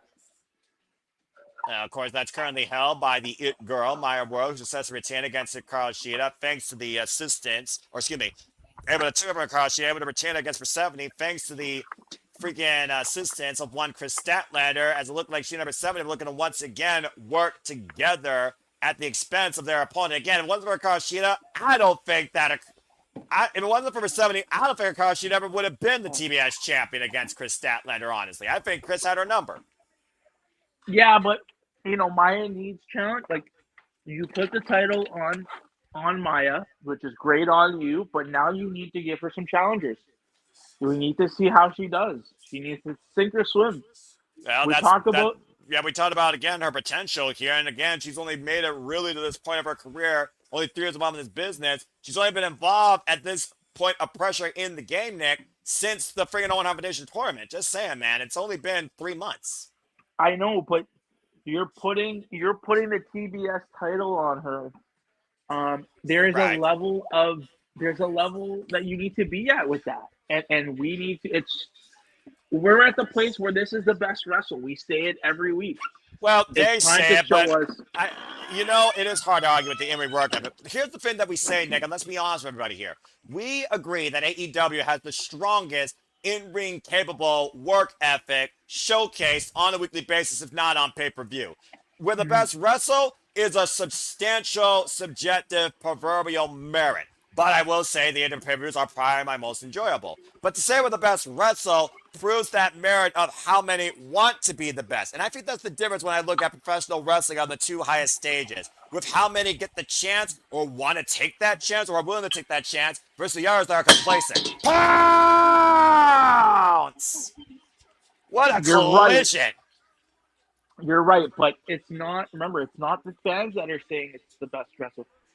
These are the performers. These are the athletes that are telling us this. They are telling us. They're demonstrating it, not just telling us that. And right now, these 6 are. So I do see your point. Hater now legal with Lena Cross. Anyway, continue, sir. So it's time. You put Maya in that spot, and that's great on her. It's time to figure it out and start giving her some challenges. Give her some feuds. Double noggin knocker from the east to west by the Birds against Lita Cross. Continue, man. I love that. It's time for her to step up. It is what it is. Well, at that point, do you think the Braun Birds, it's time for them to step up as former AEW Women's World Champion, former Rep Pro British Heavyweight Champion, step up as AEW Women's Tag Team Champions here, because we've seen the same type of style, the same type of synergy, cover, two, by Alex Windsor and Jamie Hayter, even prior to them coming to AEW. Let's not forget, the first time Alex Windsor and Jamie Hayter faced each other was in Pro Wrestling Eve. And that was freaking last year in February, believe it or not, folks. And that's really what brought these two together, honestly. You're right. And they're going to be I love this standoff. They're going to be great tag team champions if they win. It sounds like, again, you're calling the future right now. Again, right now, who holds the gold, Nick? Divine Dominion. And they've held the gold since freaking last year. Big headbutt again by Windsor and Hayter on the move. Right now, we got literally a pre of what could be the tag team championship match at All In. And once again, Hayter and Windsor following up pursuit against freaking Mega Band Lina Cross. Irish again, swinging a miss, waist slot, German suplexes by Divine Dominion. And that is how quick the tag champ. Whoa, man! Hayter just steamrolled Megan Bane. And so did Alex Windsor. Damn! And all four wiped out each other off that exchange. Give me this match right now. Now Monet and Willow stand tall. In case y'all didn't see the live feed here, Hayter and Windsor just decked both the Divine Dominion. Now Mercedes Monet tagging out. Also Willow Nightingale tagging out. Now we're going to pre with the AEW Women's World Championship. Like I said, this will be their fourth ever singles encounter. It started with Willow and Monet for the TBS title. Big rising knee strike. It ended with her planted. Caught her flash down. No! Ended that New Year's smash. Willow Nightingale beat Mercedes Moné for the TBS title. And now Chapter 3 in AEW, once again being written by Willow Nightingale. Mercedes Moné's resume might come at the expense of the Women's World title. Out of the corner, looking for the double knees. Driving down the champion. Winslow right now. Backslide, roll through. Oh, man, driving that head forward. Now Lina Cross, hoisting up Alex Windsor up with the fireman's carry. Oh! Messy TKO of sorts. Jamie Hayter with the lariat running for Lina. That Hayter hits hard, but Megan Bane might hit harder. Hoisting up Hayter with the stalling Falcon Arrow. Now we are seeing so much here right now. All six of these women up the fireman's carry. Willow Nightingale. Defy driver to Megan Bane. And Willow Nightingale, the only woman that's standing. And by the way, Monet is legal on the other side. This is a freaking awesome match. Of course, everyone knows how much I advocate for women's professional wrestling, damn it, and AEW showing me more than 3 women a night. And right now, Monet with the body shots to Willow Nightingale. Congrats to Kendall Gray, by the way. Spoiler alert, forcing Little Device to tap out in the underground last night NXT. So we're going to miss. Running through Monet with the lariats. Wow. Sheesh. Could go for the cover right here. Gut wrench. Meanwhile, oh! Divine Dominion right now preventing the power bomb. And right now, Lina and Megan hoisting up Willow. Instead, Jamie and what's up? German suplexes to the tag champions. Jamie Hayter's lower back, bombing her though. Jackknife cover, takeover by Monet. Willow able to escape, maintains waist control, hoisting up Monet. Gut wrench, Bam with the power. Woo, and Monet able to escape. Now trying to hook her, possibly for the Monet Maker. Willow kicking her legs, preventing it from happening. Now traps the arm of the challenger. Deep backslide to Willow just pin Monet! Yep. Again! Willow Nightingale just pinned Mercedes Monet again! It was the closing moments of 2025, just like that, in a similar fashion that led to the rise of a 2-time TBS champion that night. And the Brawling Birds of Willow Nightingale rolling high into All In, where again, Willow would defend the AEW Women's World Championship against Mercedes Monet. I don't think Monet's going to smile anyways. Great matchup, though, and what a win! And again, the Brawling Birds have put their name out there to challenge for the AEW Women's World Tag Team Championships. This Divine Monet might go bankrupt before it gets established.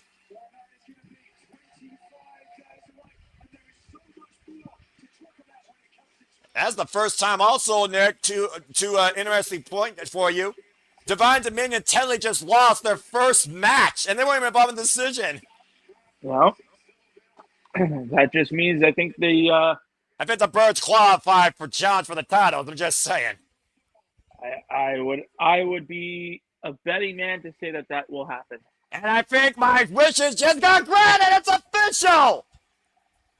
Again, 25 days away. Not only do we get Will Nightingale defend Universal Champion against Mercedes Moné, it is now official. After finally suffering their first defeat inadvertently, the Brawley Birds get their chance for the AEW Women's World Tag Team titles at All In against Mega Bailey across Divine Dominion at Wembley Stadium. Gonna be a hell of a homecoming for those two proud Brits. Yeah. Again, you also have your chance. You don't have to waste your kidney. Go to AEWTX.com. Get your tickets today. Wembley Stadium, AEW All In, 25 days away. You will not be disappointed from the Cathedral of Football when it becomes the Cathedral of Professional Wrestling. And that being said, we are definitely not going to be disappointed with this match coming up. Time to fight. Oh, geez. Is this the triple threat? Oh, yeah, baby. We're about to really pick up speed. Pun intended. It's time for Speedball My Favorite versus Kyle Fletcher 3. This time for the AEW National Championship. There should be a good match. Yep. Speedball Mike Bailey earned this opportunity, winning that six-way ladder match in front of his family and hometown in Montreal, Quebec, Canada at Redemption, and already has one pinfall win over the reigning and defending AEW International Champion, as well as a pinfall in advance in a tag match against the Don Callis family. That should be a good match. Should be a good match. And it looks like Speedball is paying a little bit of a homage or a tribute, of course. One of the most integral men since Rick the Dragon Steamboat. Shout out to Mystico, of course, Mystico Jet Speed at one point. We're the AEW Trios champions. But will we say his full name once again, still holding the AEW International title? Here we fucking go. Is Mystico on this card? Yeah, right? Yes, he is. And, of course, Mystical is also right now a double champion. He is, of course, CMLL Trios champion and the IWGP Heavyweight Tag Team champion alongside El Desperado, as Kyle Fletcher has been our reigning and defending AEW International champion, and he's proven his value to that title and himself, defending it all on his own without the family, as we saw Redemption against Brodido in what was a first-time ever matchup. Let's head to ringside with Renee Paquette to give us the sports takes, and then Nick can give his own food takes. I love this stage, by the way. This is an awesome really nice. building. This is one of the things about a partnership, right? This is when you literally welcome your partner in versus trying to take them over. Right. Swerve said himself, "We are a guest. We do not own it." Nope. And the fact that we're in CMLL's house, right? Yeah, this is literally the home of CMLL that we are in, as you see the 92 anniversary as they celebrated 92 years earlier this year. And of course, we know the Alvaganosi Takeshka, the former international champion, is still fighting for the G1 Climax. Stay tuned for a Barry Bracket update later on, courtesy of the Simmons brand and Barry for Wrestling, prior to the G1 Climax finals, as there's no doubt the Alpha will look to once again come home and regain that title.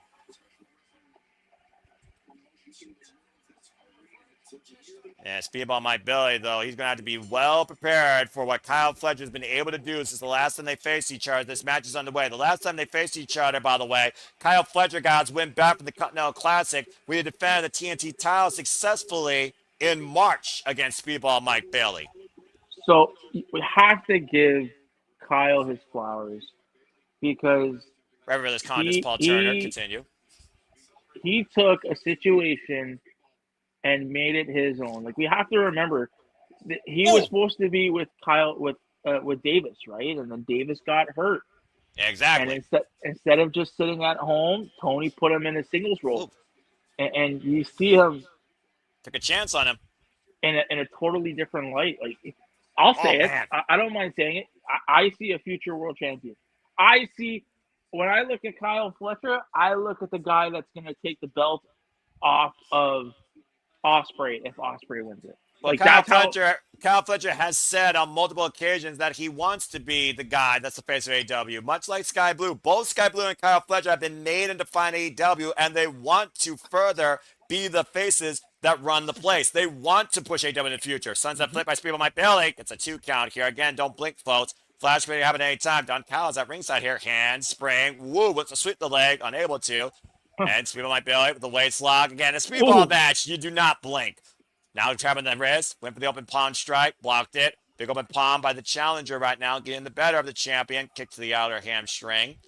And right now, Escalera walking the ropes. So balanced and nimble as Speedball. Barefooted. Take over to Harris. And a kip up by Speedball Mike Bailey. Getting the better of Kyle Fletcher in the early processing of this match.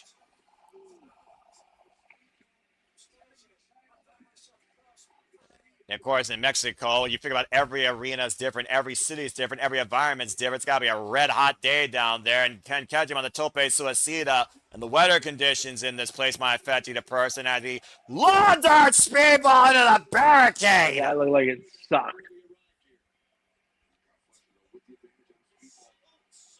And by the way, even with that padding on that top bit, that barricade is solid steel. Do not underestimate that glazed eye look. And Speedball, to your point, Nick. Good grief. Full speed, by the way. Yeah, it's that woman in the audience basically can tell the tale better than I can on camera. Speedball looks like a dead man, a dead carcass. Again, nothing new in Mexico. Now bringing the challenger back inside there. And again, universally hated man in the business. The only heel left, Don Callis. Don motherfucking Callis. Don Callis right now, of course, who's been so instrumental in Kyle Fletcher's career ever since Kyle found that hatred and joined the Don Callis family as the second ever member. Was looking for that last right powerbomb. The backslide by Speedball, though, drives the champion down. Gets a 2 count as referee Paul Turner. Whoa! Messy schoolboy roll-up, kip up. Speedball once again out of the corner. Triangle moonsault, wiping him out. Yep. Mike Bailey's feeling it. Well, Speedball Mike Bailey knows he has to go for a broke because these opportunities are so damn limited when they happen.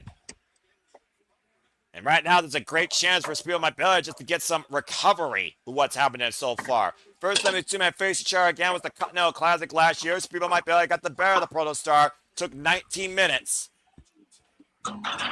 One thing I do wish they would have done, or at least for this match. Whoa. Fletcher. Is have Veda Scott on the call. Axe call. Well, again, I'm just waiting for Veda Scott to become all elite because, damn it, she deserves it. Nice round kick by Speedball. Hardest working independent voice of wrestling. Shooting star press, running in. Speedball with the cover, holding the far leg. Gets a 2 count. I mean, yeah, we would all love for her to become all elite. Like I just want her to get a TV gig as a play-by-play or analyst because she's definitely been on the grind for years and has absolutely earned that chance. We've seen that chance before in AEW, so why not do it again?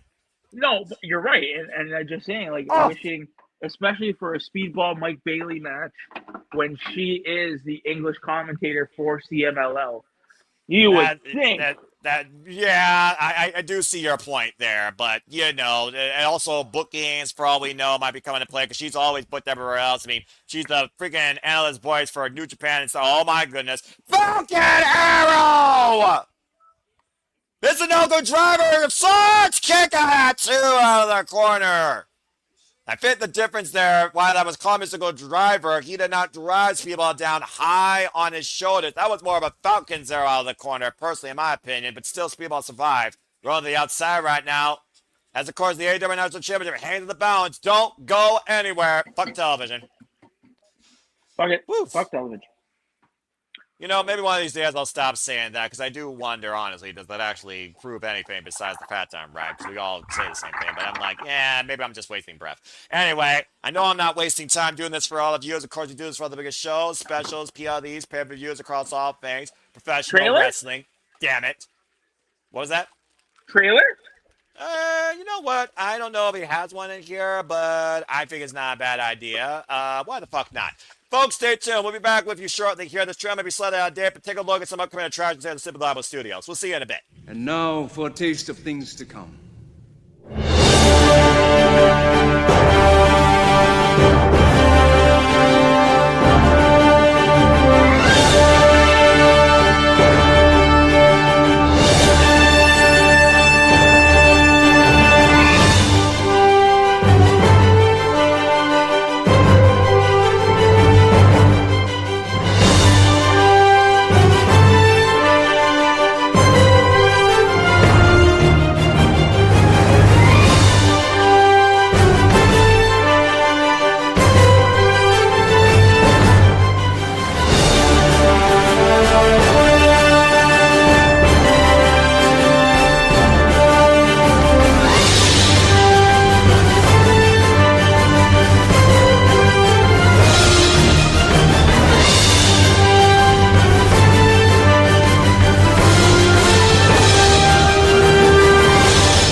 And as always, it's about studios that trailer shows you we truly encompass, celebrate, pontificate, engage, analyze, criticize, and react to all the wrestling.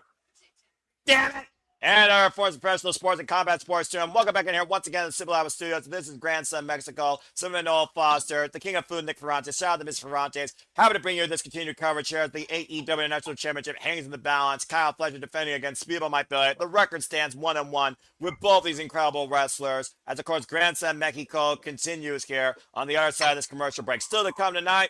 Dunk Steel Martinez versus Will Ospreay in a Mexico City street fight. There will be no outside interference. Kevin Nakasuchiko Khan and Sarah versus Chris Jericho, Darby Allin and Mystico. And Kris Statlander goes 1-1 for the first time ever against the Gods of the Underworld and the CMO Women's World Champion Persephone in a non-title match. We return to in-ring action live from Arena Mexico. Capacity crowd on hand. Sold out venue tonight in the building once again for a Grand Slam. Knife edge shot to the back of Speedball Mike Bailey. Ever since that freaking Mitsunoku driver out of the corner, Speedball has not been able to get his bearings back, and Kyle Fletcher's had his way with the challenger.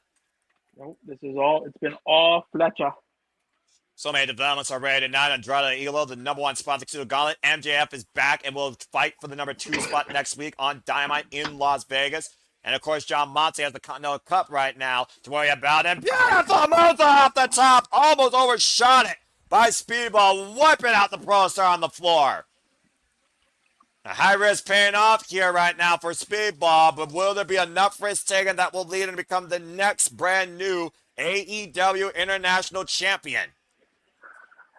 We also, of course, just saw Divine Dominion suffer their first loss inadvertently in trios after Alonso, the CEO, as Will Nightingale, pin Mercedes Moné, and the Brian Burst will now challenge Divine Dominion for the AEW Women's World Tag Team Championships. Nice cover by Speedball, 2 count, Fletcher, the reversal, and again, 2 count. Trap the arms, arm drag takeover by Speedball. Both these men trying to pick up the pace here, keeping one another out of the corner, up and around. Oh man, spike it, Kyle! And Speedball, it's just extraordinary. Once again, looking to hook up the champion. Step, victory roll, cross leg cover, sets Steve, 2, oh! Just barely able to escape. Just barely right there was Kyle Fletcher able to escape that P maneuver. Both men went for the high kick. Both men block, kick, fake out, miss. Half and half.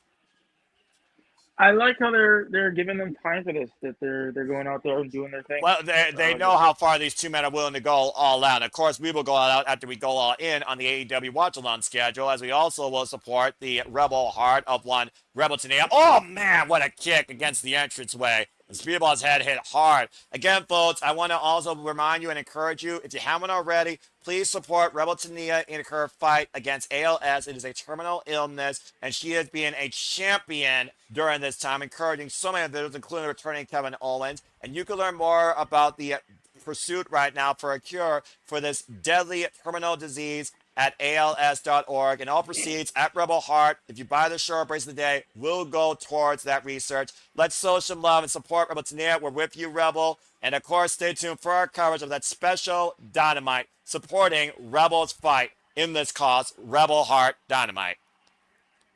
Yeah, that should be a good show to be that we're gonna do, all for a good cause. It's not a fight for the fallen, it's the fight for the strongest, in my opinion, right now. And there's nobody stronger in this business than Rebel Tania. I feel like What the hell? A Speedball! Whoa! Sorry, Nick, I didn't think Speedball was going to climb up a flight of stairs and freaking do a moonsault. Continue. Oh, he did. I feel like we should do, maybe on that stream, I don't know, we should figure something out for that stream. Just saying. What are you talking about? I mean, I already got my bracelet and my gray and red suit already prepared, so I don't know what you're doing. I don't know. Look at the distance that Speedball covered off that moonsault and how he did not crash face first on those stairs is incredible. I don't know how he does it. He's fucking crazy. Again, extraordinary athlete. Multiple discipline, of course, in mixed martial arts. And right now, both champion and challengers staying out of the ring. Kyle Fletcher right now might just put himself in the drop zone. Speedball high. Whip for the Revolution knees. And Kyle Fletcher get out of the way. One God stairs, man, slack on it. Cover. Two. No. Kyle would escape again. Woo. Don Callis right now. You wonder if there's any sense of urgency right now on the freaking patriarch of the Don Callis family. the freaking Mad Macabre, the Invisible Hand, right now firing up Arena Mexico and Kyle Fletcher for that matter. Both champion and challenger back up to their feet. Big super kick, rock pile to the corner. Super kick party. And great extension there for the Cyclone kick, but oh! Mitsunoco driver! Kick out at 2.5. Now that was a full-on Mitsunoco driver right there, Nick. That was, sir. The hand was just nearly down for the 3. Referee Paul Turner just inches, and I mean inches, above the canvas there. And so far right now, not a 3 yet. And again, we'll include a link for ALS.org, of course, and the links to all those Rebel Heart bracelets and shirts during that stream as well. Again, show your love and support today, folks. Yeah. Yeah, that's what I meant. Maybe we'll even do like an ice bucket challenge live. I don't know, or so somebody that did it. Honey, would you do an ice bucket challenge on me live on stream? If someone calls me out either in the chat or during Super Reliable Studios with a $5 super chat, I will personally do it in a suit and record it. And right now, Kyle Fletcher hooking Speedball Mike Bailey, and right now, planting him with an apron power bomb. I will do you one better. If we can raise $50 for ALS causes, I completely agree. Running kick in the corner. If we can raise $50 for the ALS people for Brainbuster! Brainbuster! Cover for the retirement and Kyle, no! How much do you think? $100? You think we can do 100? Let's do 100. All right, let's go for it. Go all in. Go $100. We get $100. ALS Ice Bucket Challenge live during that stream or recorded. If we get $100 on that stream in super chats, I will have my wife do the ALS Ice Bucket Challenge on me live on stream right then and there. And in September, where we live, it gets kind of chilly.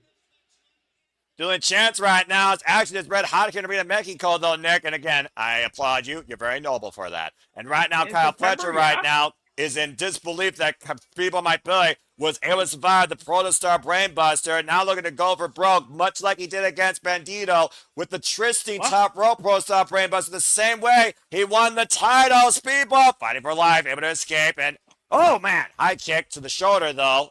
Kyle right now get a stinger fed in that left arm. And Speedball, what the hell is this? Speedball up high with an avalanche poison Rana!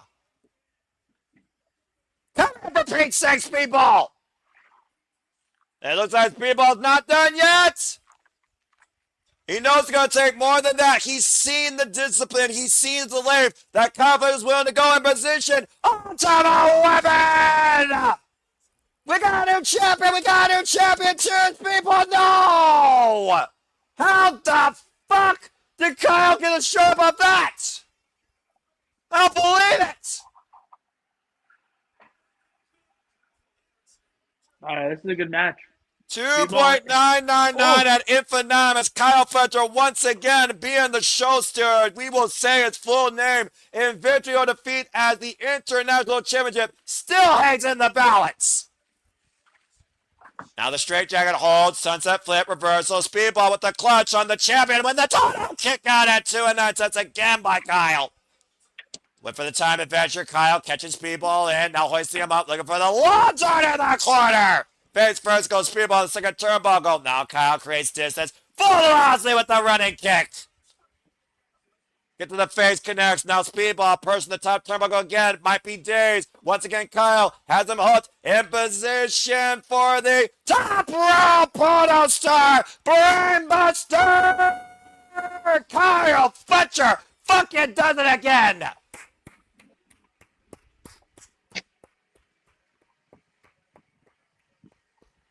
Good on Kyle. Good on Kyle. This match was everything I expected it to be, and then some. As Speedball and Kyle once again took it to even further extremes for the AEW International title. Kyle getting the better of Speedball now, 2-1, and his third successful defense in the books as he looks to become the greatest AEW International Champion of all time. And boy, did he pay for it. You see blood from the mouth. And I don't think the Protostar would have won any other way. What a freaking match. This young man is amazing. You said yourself, Nick, you got AEW World Champion written all over Kyle Fletcher's future. Look at the continuous. Whoa! I kind of hate how I'm a little bit of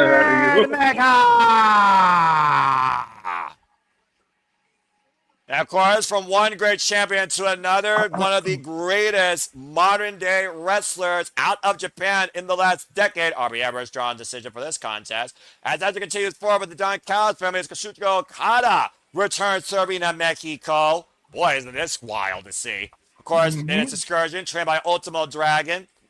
As, of course, he teams with Hechicero and the Jet Kevin Knight, taking on Darby Allin, Chris Jericho, and Mystico. And we all know that Okada did say the title will stay in the family, but is Okada happy with it not being on him in the family, especially on Kyle Fletcher? Sorry. You're fine. right. It just at least 2 hours. Oh, boy. Our thing of it being a triple threat match, right? Well, again, Kazuchika Okada held that AEW National Championship since he merged it into the unified title, of course, back at All In last year in Texas. And Kazuchika Okada deems himself as one of the greatest of all time, period. Very few men, especially young boys, have surpassed the Rainmaker. And anyone that tried, Okada put them in their place. And, of course, in this family, we know in the Don Callis family, nobody really gets along with each other. It's all about being the best at the end of the day, as long as you follow Don Callis' itinerary and what he believes is best for him, for you. And speaking of the best, right now, CMLL's best is the holder of the CMLL Men's World Title. And you're looking at him in the Mad Alchemist, Hechicero, who took that from Claudio Castagnoli. Yep. Hechicero making Zack Sabre Jr. look like a freaking assistant when it comes to human science, considering how long this man's been manipulating bodies in Mexico and across the world. And knowing how revered a submission wrestler Hechicero is, it's a dangerous man to be in the ring with. Speaking of champions, though, and who's trying to look to be the greatest of all time, he's the one you look up to. Here comes the Jet, Kevin Knight, with all the swagger in the world, who has already surpassed Kyle Fletcher in the most successful defense count in a single run of the TNT title, and hanging with Kenny Omega at Redemption. Still with the dream of being Jet 2 belts. You know, Okada has conflict with Kyle Fletcher. Kevin Knight has conflict with Kyle Fletcher. I don't know if Hechicero has conflict with anybody yet. I mean, is there really any two men in the family that actually truly get along with each other, Nick? I don't think so, personally. But he can talk about that later. A rising star, like I said. So much hungry talent here in All Elite Wrestling. We're going to get the greatest entrance of all the wrestling right now. Of course, Mystico, of course, the entrance heard around the world that defines Lucha Libre. Again, I can't sing the song, though, but I know that place is about to go unglued once we hear this theme, if you know what I mean. Hechicero, by the way, has been the CMLL World Heavyweight Champion, now two-time World Champion, for 139 days, and already defended successfully against Jonathan Gresham and Roderick Strong. Everybody sing! Except me, I can't sing. Because I don't know the song.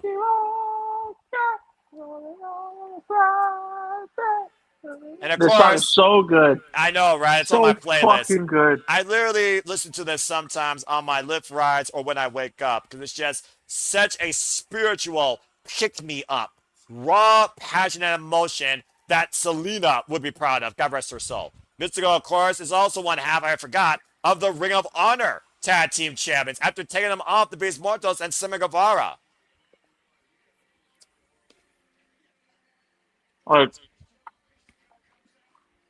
Listen to that place, Nick! Mm-hmm. It's a fucking 10,000 chorus in perfect unison! Imagine if there's ever a face of Mexico, it's Mystico. As you're saying. Imagine All In Mexico City and Mystico's music goes on. Like, I'll say. Bravo, muy bien, bravo. Standing ovation for CMLL's Místico. Listen, Mystico's entrance music, if you look at it in the scope of it, it is on par, and people can call me crazy, it's on par with people singing Metalingus. It really is. Like, when you... Okada doesn't want to hear it, clearly.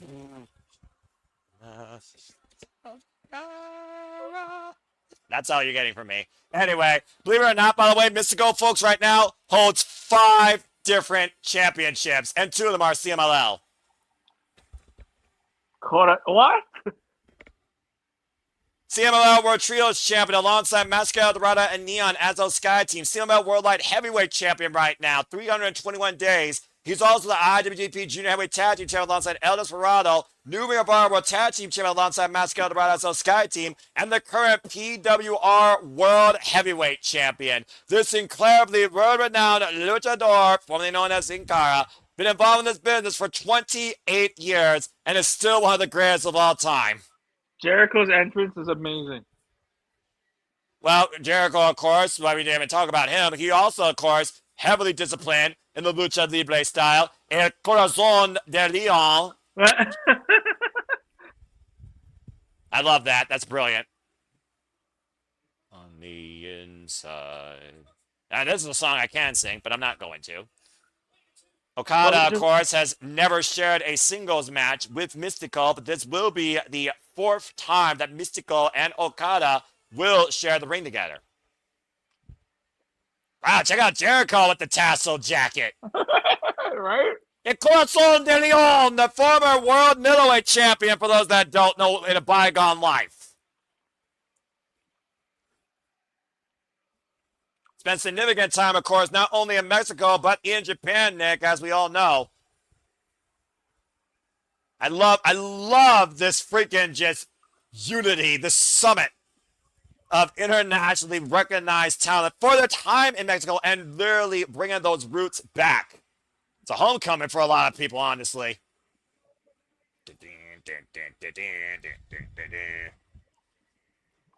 Jericho, of course, has never held a CMLL championship, though, but is a former NWA World Middleweight Champion as Corazón de León. That's the callback you're seeing here, going all the way back, believe it is or not, Nick, 1993. I wasn't even born then. No, well, I was, but... Judas in my mind. Well done. Unbelievable night. Incredible atmosphere. This is what professional wrestling lived at the highest passion. And there's one man left to this equation. Boy, and Kevin Knight, you might want to run for your life. This guy might make Kevin Knight run back across the border. Because Darby Allin is hell-bent to see how far Kevin Knight is willing to go when it comes to how far you want to prove you're the best, let alone holding the TNT title that Darby Allin holds so near and dear. And, of course, Darby Allin is the former AEW World Champion. So I just want to, just take it in. Darby Allin is just... He has been, from a guy with nothing, you hear his story, from a guy with nothing.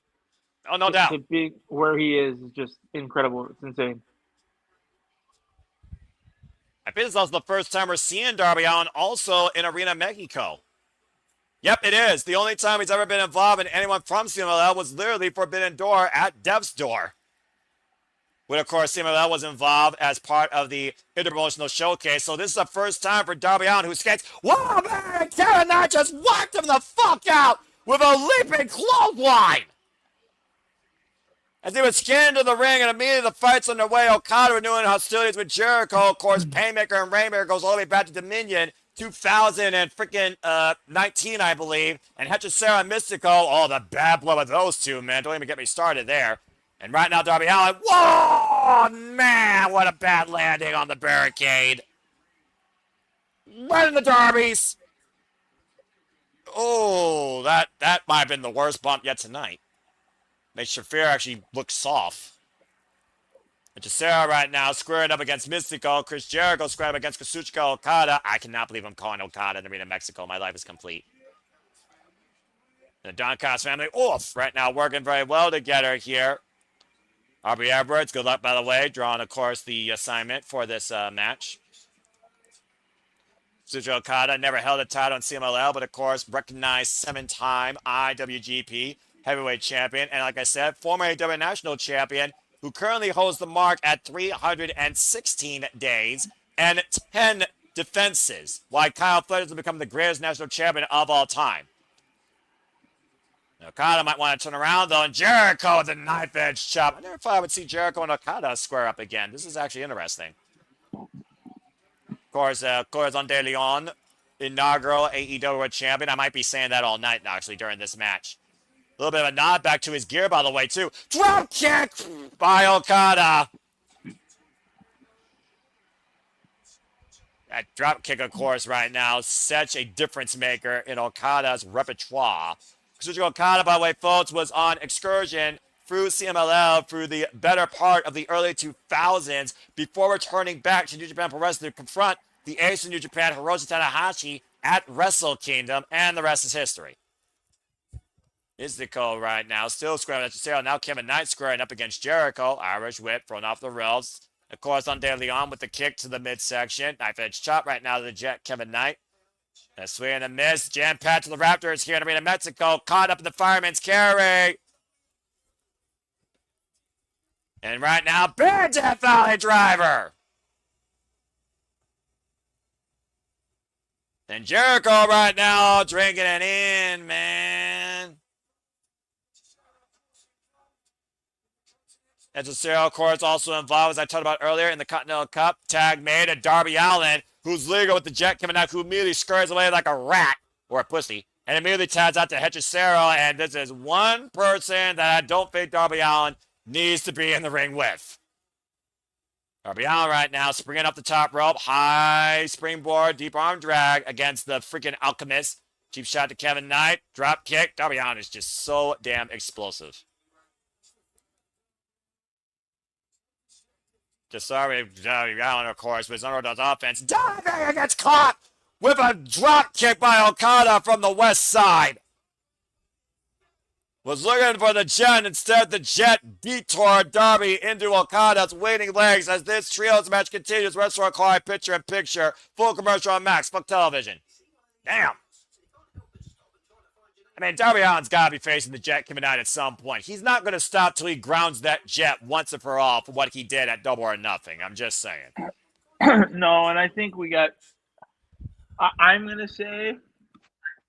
I think we get Darby versus Kevin Knight. I think we get it at All In, and I feel like it's going to be a coffin match. You remember the last time there was a TNT title coffin match at All In that involved Darby Allin, right? The damn man was nearly set on fire in the body bag. Yeah, I just... Do you really want that to happen? I'm just saying. I'm just saying. Kevin Knight's already beat Darby. Like, if I'm Kevin, why am I going to give you another shot? Like this, we've already had our regular match. Well, I mean, Don Callis stopped, to your point, Don Callis stopped Kevin Knight from giving Darby Allin the shot because Kevin Knight's emotions was instigated. I mean, and again, Don Callis said he is hell-bent to make sure you will never, ever get near Kevin Knight or the TNT title. And he's used every goon in the Don Callis family to do that. But Darby still keeps fighting. This was the problem the Death Riders have. Darby doesn't stop. He's relentless. So you're going to have to put him in his grave. Damn. And Kevin Knight and Darby Allin have already shared the ring on 3 occasions, Nick. And again, the last time Darby Allin did challenge for TNT title because he did get his match, he lost against Kevin Knight back in July. So why? So then there's where lies my point. It doesn't seem like you're doing anything else with Kevin, and it seems like it's with stuck Darby. in a Darby Allin vortex of freaking torturous hunting is what it sounds like you're trying to say. So I mean, what do you're not going to have a regular match? Not with those two, you aren't. No, you need to have a stipulation match, and I mean you can't You can't do the I'll never challenge for the TNT title stip. You can't. Oh, you know do they're not that. going to do that. Come on now. They got too much pride for that. You know they're not going to do that. So what match do you do? What match is there that you would be comfortable seeing? I think the only one would be a coffin match. I mean, that's fair. And Hechicero and Mystico could be a match in the next anniversary show because those two men go all the way back in their CMLL history to 2015. The last time that Hechicero and Mystico fought over a title was actually over the CMLL World Trios titles, and El Sky Team beat the Don Callis family when they last challenged for them on Collision back in 2025. And of course, the AEW World Trios Championships, Jet Speed Mystico also beat the Don Callis families, El Clone, Hechicero, and Valador Jr. at CMLL Vermes Espectacular. As we are back here at Arena Mexico for AEW Dynamite Grand Slam, and this show has definitely been a Grand Slam. Big Naga by Kevin and Darby Allin. Still to come tonight, Persephone versus Kris Statlander. AEW Trio Champions is on the line. Demand versus Brodido, Hangman and Page. And our main event, Will Ospreay versus Dunkzilla Mark Davis in a Mexico City street fight where all outside parties are banned. No outside interference. Nice springboard cross by Mystico, wiping out the Jet. Now, that's just Sarah Okada, though, with the double team attack. And Jericho, for those that don't know, he shared time during CMLL all the way back in the early 90s as El Corazon de Leon, going all the way through 1990, I believe, through 1995. And Mystico, able to escape, take a bunch of hits to the Jet, Kevin Knight. Does the banner, waistlock, we have the Minds to Cheryl crashing into Okada. And Tiger Fang hit by Mystico, wiping out the Rainmaker. Springboard, take a bunch of hits to the Mad Alchemist, and Mystico and Fuego. Oh, get to the outside hamstring. Escalera, Kevin Knight. Fuego. Whoa! Beautiful corkscrew, deep arm drag. And right now, Okada trying to slow down Mystico here, just trying to lock Mystico in a waistlock here for that Rainmaker. Great exchange here. Second knee Codebreaker by Chris Jericho, wiping out Okada. And connects flush. I believe Kevin Knight is legal, by the way, for the Don Callis family. Sidestep, second rope, springboard, moons covers with the crossbody. 2 count. Almost got a TNT title challenger right there. How many more matches do we have? What? How many more matches do we have? 3, dude. 3. This show is Grand Slam, not a standard Dynamite. We're going into overtime, and I'm guarantee you this is going to be at least 2.5 hours. And I'm all in for it because this show has been tremendous. And Kevin Knight and Darby Allin now renewing hostilities, just trading bombs here. Standing waistlock exchange, deep roll up, double leg. I thought I was going to go for the clutch. Instead, steps over, possibly looking for the sharpshooter, Scorpion Deathlock. Middle of the ring, Kevin Knight, nowhere to go. Okada, caught the double leg takedown by Jericho. Might be looking for the walls. Can he turn him over? Grabbing the ropes, though. Aubrey focusing on the 2 legal men, though, as Kevin Knight crawls his way to the ropes to force the break. And right now, Okada building out here, realizing that he was in danger of being trapped in the wall, springing up. Hechicero dropped again. Throw first across the second rope. These matches are always so insane, especially in Arena Mexico. Spring cross body. Hechicero catching Mystico, though. Hoisted up. Fireman's carry. Uh-oh. And now Hechicero up and around and taking over with Hechicero Harris. Wow. And right now, Jericho, Mystico, and Darby Allin gain control of the ring. Chris Jericho going up to the top rope. El Corazon de Leon might show his wings tonight in Arena Mexico! Wiping out Okada! Coffin drop by Darby Allin and Kevin Knight. That just leaves Mystico, who is always one step over the top rope. High cross by Hechicero. On the floor. Good Lord. And this match still going on. I do think Darby Allin and Kevin Knight are legal. And right now, Darby Allin has Kevin Knight right where he wants him, looking for that. Oh, man. Again, the footing wiped out. And the TNT champion, smart strategy here. And right now, got Darby Allin home with the trio well the same way he put him away when he held on to the TNT title and also injured the man and removed him from the Continental Classic last year. Uh-oh. And legs trapped, and Darby Allin once again. History might repeat here as Kevin Knight looks to soar from the west to east, coast to coast. Intercepted with a Judas effect. Okada, whoa! Went for the drop kick, but Jericho caught Okada running in. Looking to step over into the walls. Now Mystico sidestep up and around. La Mystico takedown. on the CMLL World Champion. Coffin drop by Darby Allin to Kevin Knight. Cover 2, and Darby just pinned the TNT champion. So something got to give now with that win. Oh, no doubt. And also Mystico, I think he tapped out at the Cerro, which means Mystico might have put himself in the driver's seat for the CMLL World title. A hell of a match in return for El Corazon de Leon, who has not been involved in Arena Mexico since 2024 when Mystico beat Chris Jericho in a 2-out-of-3 falls match. What a great win. And there's no doubt Darby Allin reminding Kevin Knight that I will pursue you to the end of time, because how far are you willing to go? You haven't shown me how far yet. Hell of a homecoming, though, for Corazon de Leon, Chris Jericho, and a first time in Arena Mexico for Darby Allin. What a matchup, as again, this show has been en fuego. Shout out to Cast 18 Studios. Again, it is the live wrestling attraction of the week where the best wrestle currently in Mexico. I'll go ahead and go with it because this show has been flawless tonight. This show has been absolutely incredible, JJ. And again, subscribe today, folks. Cast 18 Studios. Good to see Sandy, of course. I hope that you are also doing very well, and God bless you. And, of course, speaking of not doing very well, Persephone and Akara, she have not been doing well ever since they cost Kris Statlander the chance in Survival of the Fittest for the TBS Championship, and Sheeta was able to incapacitatedly submit a already not out Kris Statlander, as Kris Statlander Stat Dads returned home to put the children back in place. It was last week on Wednesday Night Dynamite in Detroit where Sheeta looked to Cosmeyer World, who took the title from her with the aid of that candlestick, and Stat Daddy returned home as Maya World got the better of the guys of the underworld with that faraway bridge pin to hold on to the TBS title in her first defense. Now for the first time ever, we see Kris Statlander go one-on-one with Persephone, as Kris Statlander has landed. Because that's where it's at, damn it! With the highest win record in AEW history, the former TBS and AEW Women's World Champion and Pro Wrestling Eve International Champion, 88 division wins in Kris Statlander's illustrious career.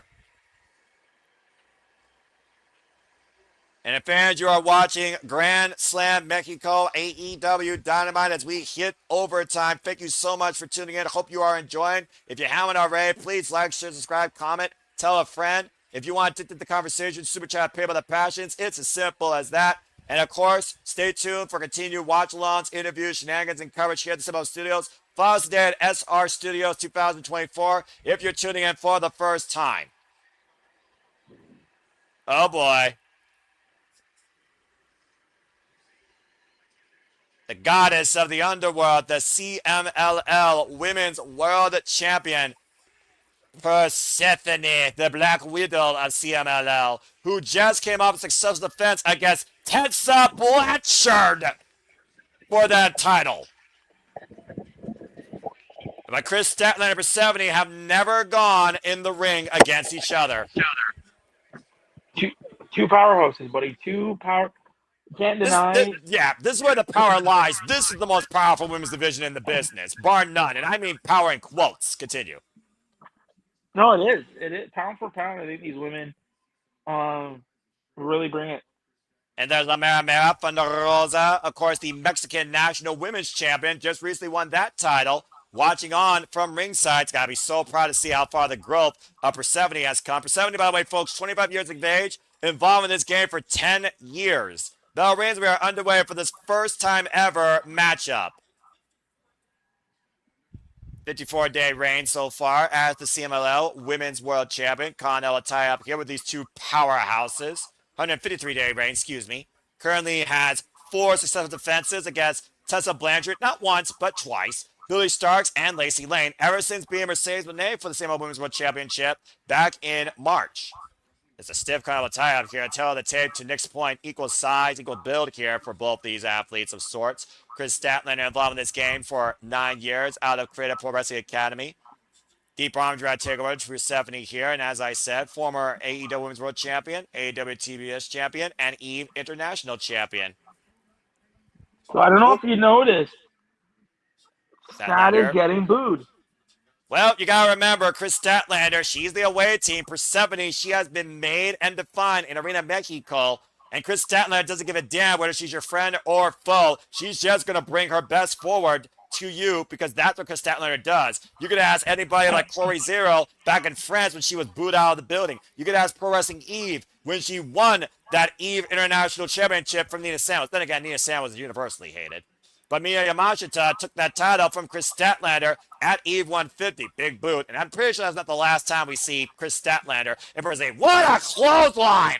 Driving Persephone over to the floor. And again, it goes back to that bad blood. Kris don't give a shit what you think. That's why Stat's where it's at, damn it. But she also is out to prove exactly why she is one of the best. Pendulum! Moonsault off the apron to the floor, winding out Persephone. You may not like her, but you damn sure best respect her. Hardest worker in the AEW Women's Division, in my opinion, despite the fact she's dealt with 600 days on injury with double knee surgery. ACLs are no joke. I feel like you need to give Persephone the win here. Oh!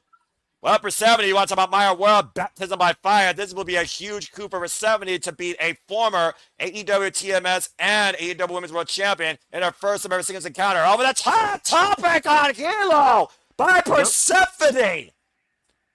The CML Women's World Champion in CMLL in Arena Mexico. I feel like you have to give her the win.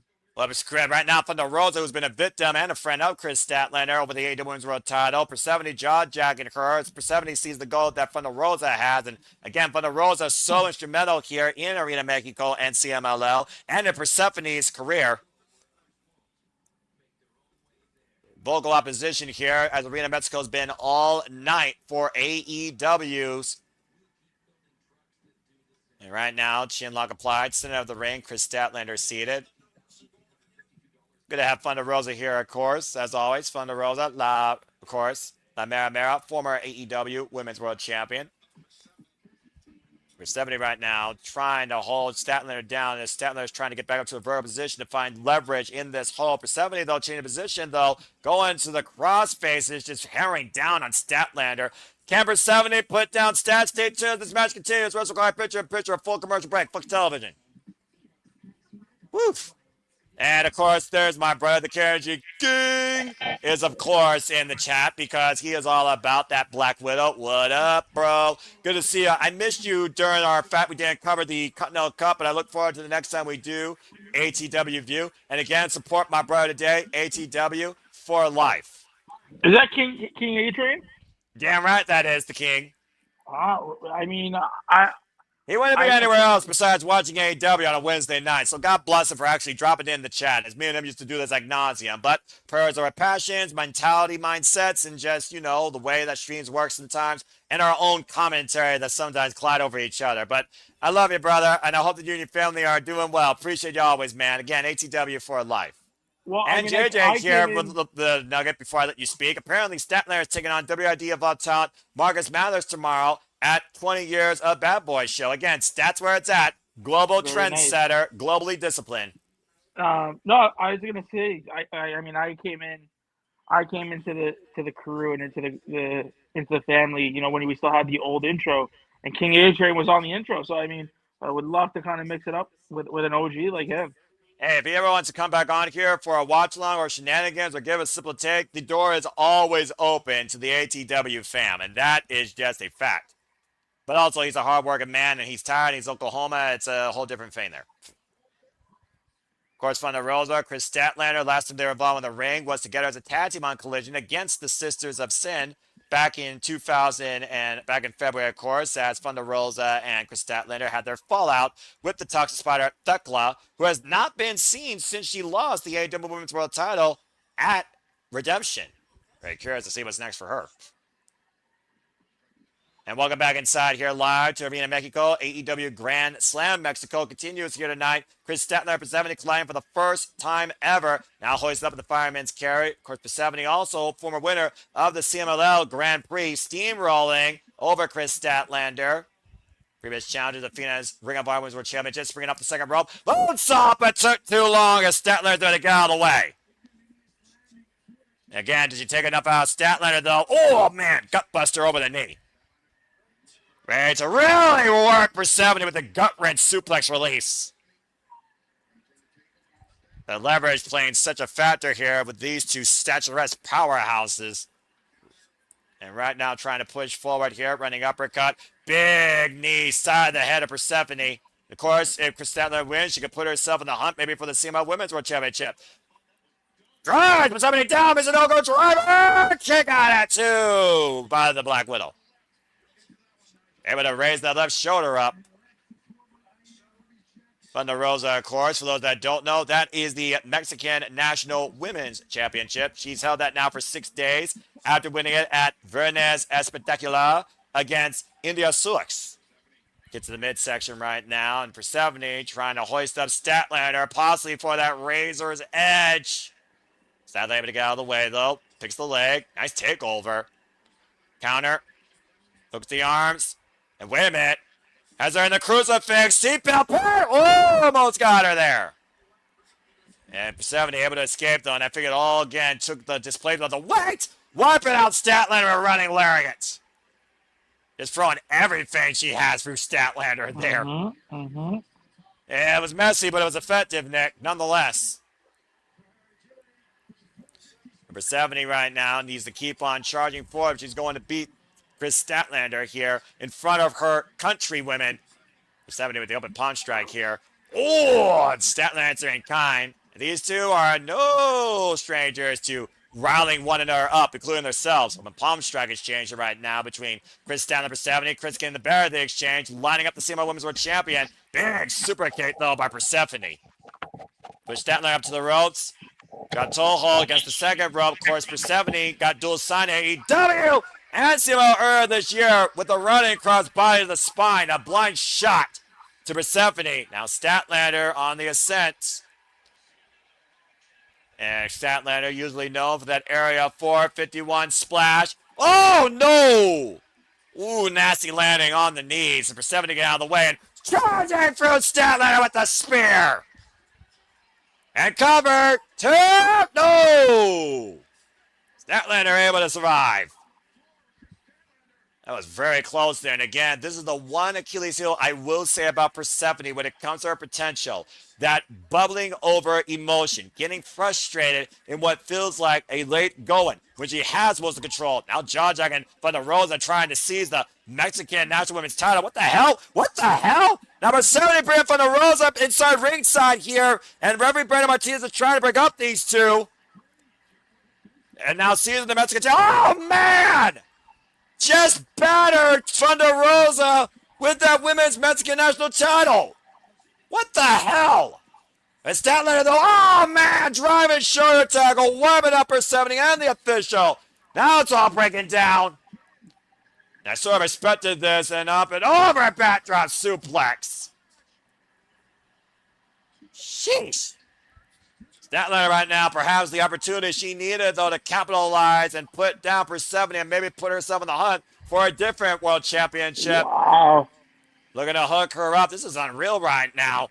Got her position. Sunset roll for victory roll. Reversal by Kris Statlander. This is the cover. And 1, 2. Wait a minute. Here comes Sheeta. You freaking Shinobi shining son of a bitch. Whipping out freaking Statlander with that Mexican title. Again, Hikaru Shida and Persephone can't help but try and make an embarrassment out of Statlander.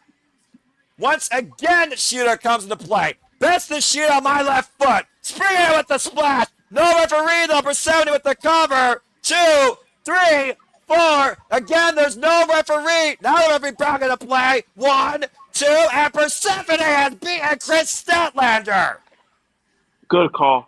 You protected Stat. I don't mind it, but good that Persephone got the win. The only thing that freaking sore-losing Vixen did was piss off 2 women. And you know Thunder Rosa and Kris Statlander are going to come back with a vengeance. But either way, big win for Persephone at the expense of Kris Statlander and Thunder Rosa for that matter. Highly unnecessary. Continuing to make enemies out of everybody. Been making enemies out of everyone since that Survival of the Fittest match. Sheeta and Persephone right now, the bane of the women's division existence. And it looks like the CMLL Women's World Champion might have another title in her sights. And again, you don't want to piss off La Mera Mera. And Statlander is going to rip the head off Sheeta with more than a candlestick. Mark my words.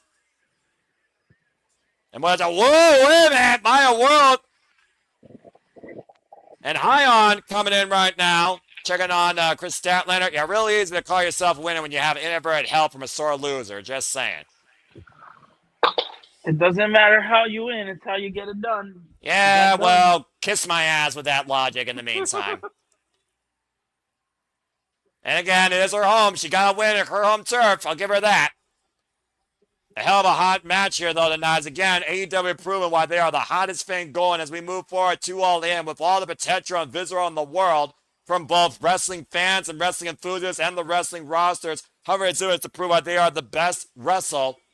And, of course, we still have so much more, because coming up next, I believe, is our semi-main event, because, of course, our main event will be Will Ospreay and Duxilla Mark Davis in a Mexico City street fight. It was last Wednesday where Mark Davis says that he has been chomping at the bit to break Will Ospreay, to settle a score now that Mark Davis and Will Ospreay are 1-1. Last week on Collision, we saw Mark Davis try to get the better of Will Ospreay, if not remove him from the all-in equation. A fight broke out all over the Masonic Temple, including that pile driver and Roppongi Vice trying to be there for Mark Davis to hit the freaking final nail in the coffin.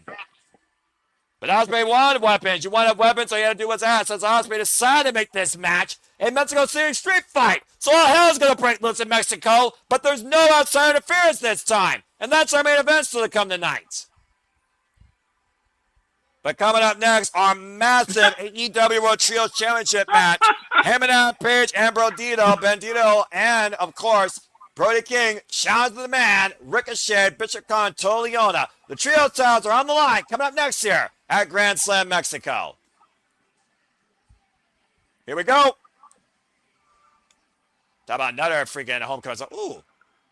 Yes, I love the intro. The Mariachi Band. And of course, we know that Hangman Page has nothing but huge respect for the people of Mexico. Bilingual, former tobacco farmer, of course, knows the hard working class. Love it. Ole! This is awesome. You know what? Hell of a return. They don't disrespect, like, them coming to Arena Mexico and doing CMLL, or like being here. They're really good of respecting the Mexican culture and not disrespecting the fans. And what a crazy what a crazy concept. You know, Arena Mexico is a sacred ground for a lot Lucha of people. Libre. There, right? It's the oldest ground for Lucha Libre. So they really, I'm glad that they don't, that they treat it with respect, which is nice to see. And of course, Hangman Page, who no longer has own moral merit, can challenge the WWE World title. Said on Collision a few weeks ago, I don't know necessarily what a Hangman Page outside that is, but I can't wait to find out, and I know you all will be along with me for the ride as we ride tonight to Grand Slam Mexico as the AEW Trios title is on the line. A title very familiar to Hangman and Page, of course. And of course, the only reason they got the Trios Championships is because of this unique agreement they've made with the Lethal Twist. It was a blind run-in by Blake Christian with a blind shot to Orange Cassidy that cost the conglomeration the AEW Trios Championships as they held on to that gold since freaking Dynasty when Kyle O'Reilly returned home and we're finally commanding champions. Now Ricochet once again would go to AEW. And finally, Bishop Contoliona have their first piece of gold in AEW. So far, once a self-defense against the Rascals this past Saturday on Collision. The hell of a formidable trio, though, I will say that. Yeah, but there's somebody missing, and it's not. Give it to Brodido for being a part of this with Brody King, with Brodido. Yeah. But I think it's time. I think we're getting Brody. I think we're getting Buddy back. I can see Buddy coming back here.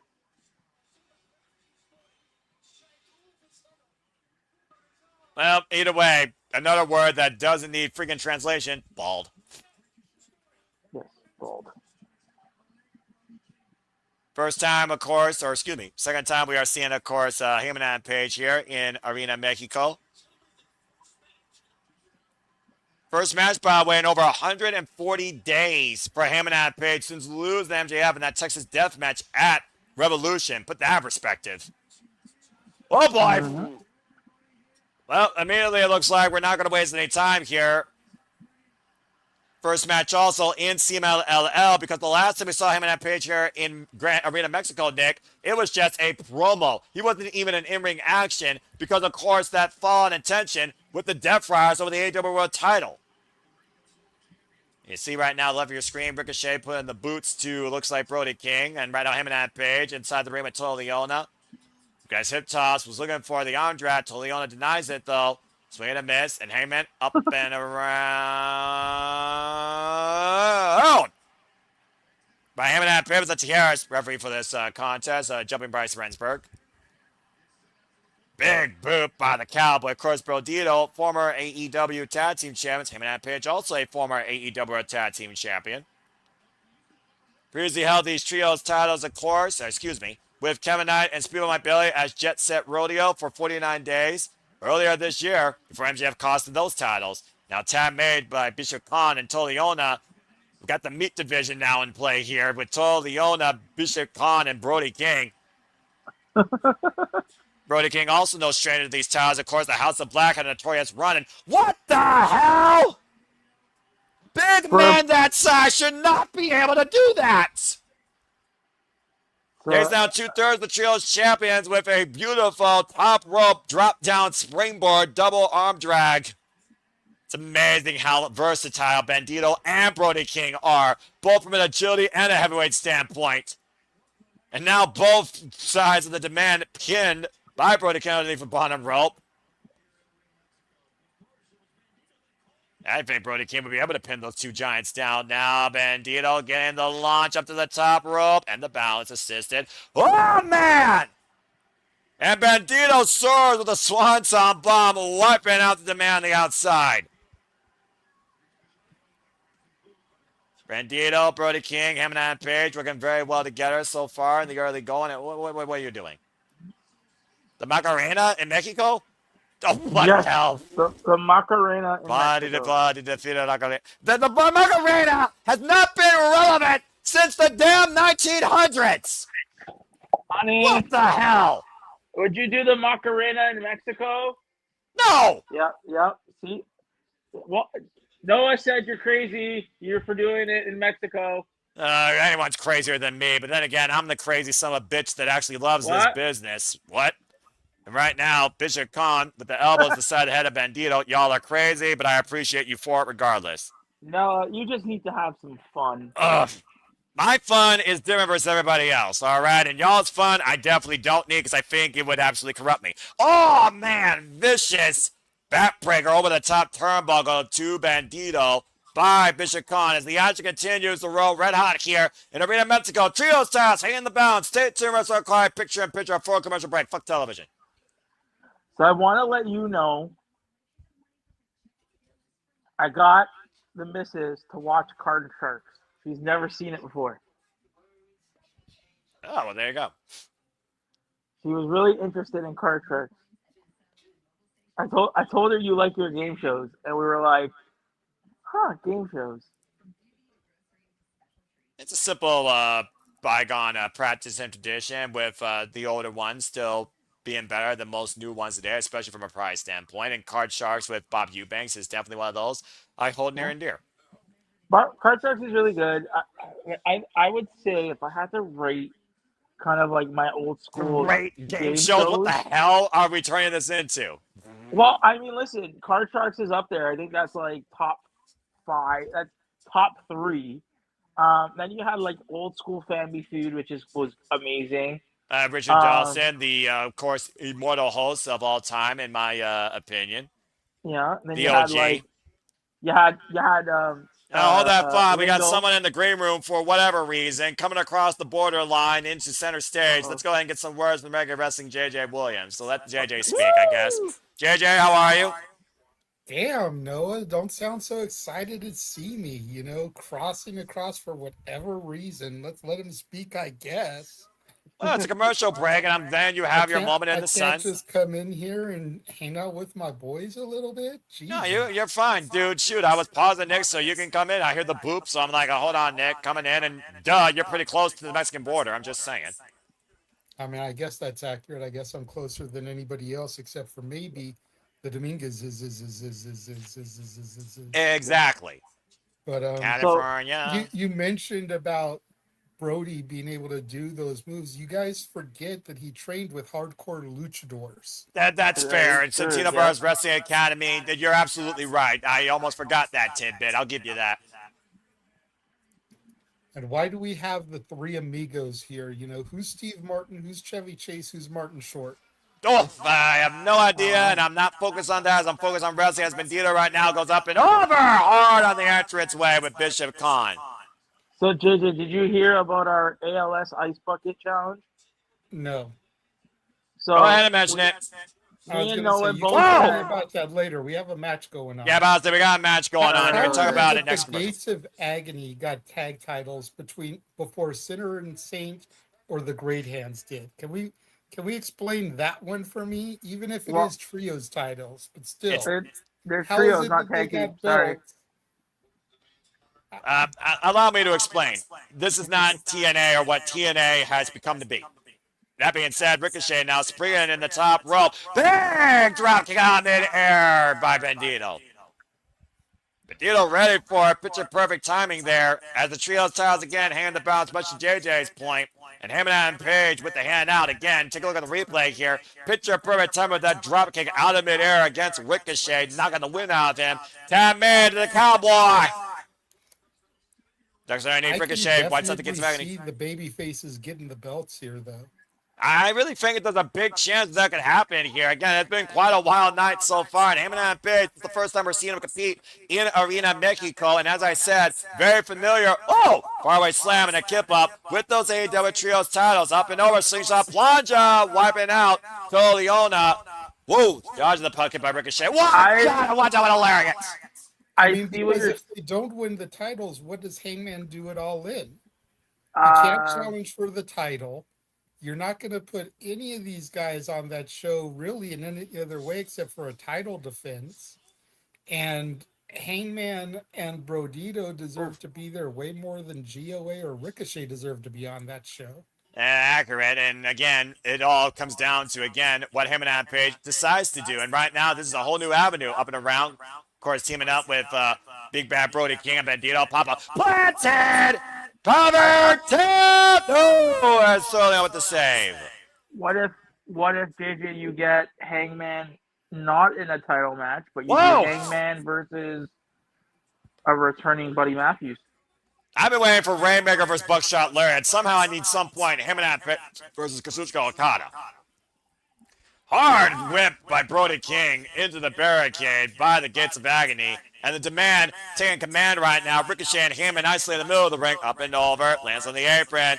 Gets that big cowboy boot up. And it might be out. Oh, wait a minute. Toliona, though, trying to attack Hangman. And Bishop Khan right now trying to play interception. And Hangman might be looking.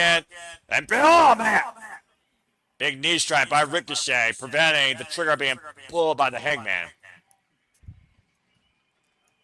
I can see a returning Buddy Matthews here. Maybe costs the baby faces the title, costs the baby faces, and then maybe you do, Buddy gets pissed off because everybody's, taking his spot, and it'd be Buddy Matthews versus Hangman Adam Page. Well, when you get an injury, that's what happens in this wrestling business. It's not called ballet; it's called professional wrestling. Damn it! You gotta find your own way back in. To figure out a place for you in this company with the best wrestler, that might be an avenue to attack a former AEW World Champion. We've seen how dangerous that made Swerve Strickland. Of course, Swerve Strickland hasn't been seen since Forbidden Door, so everybody always bang!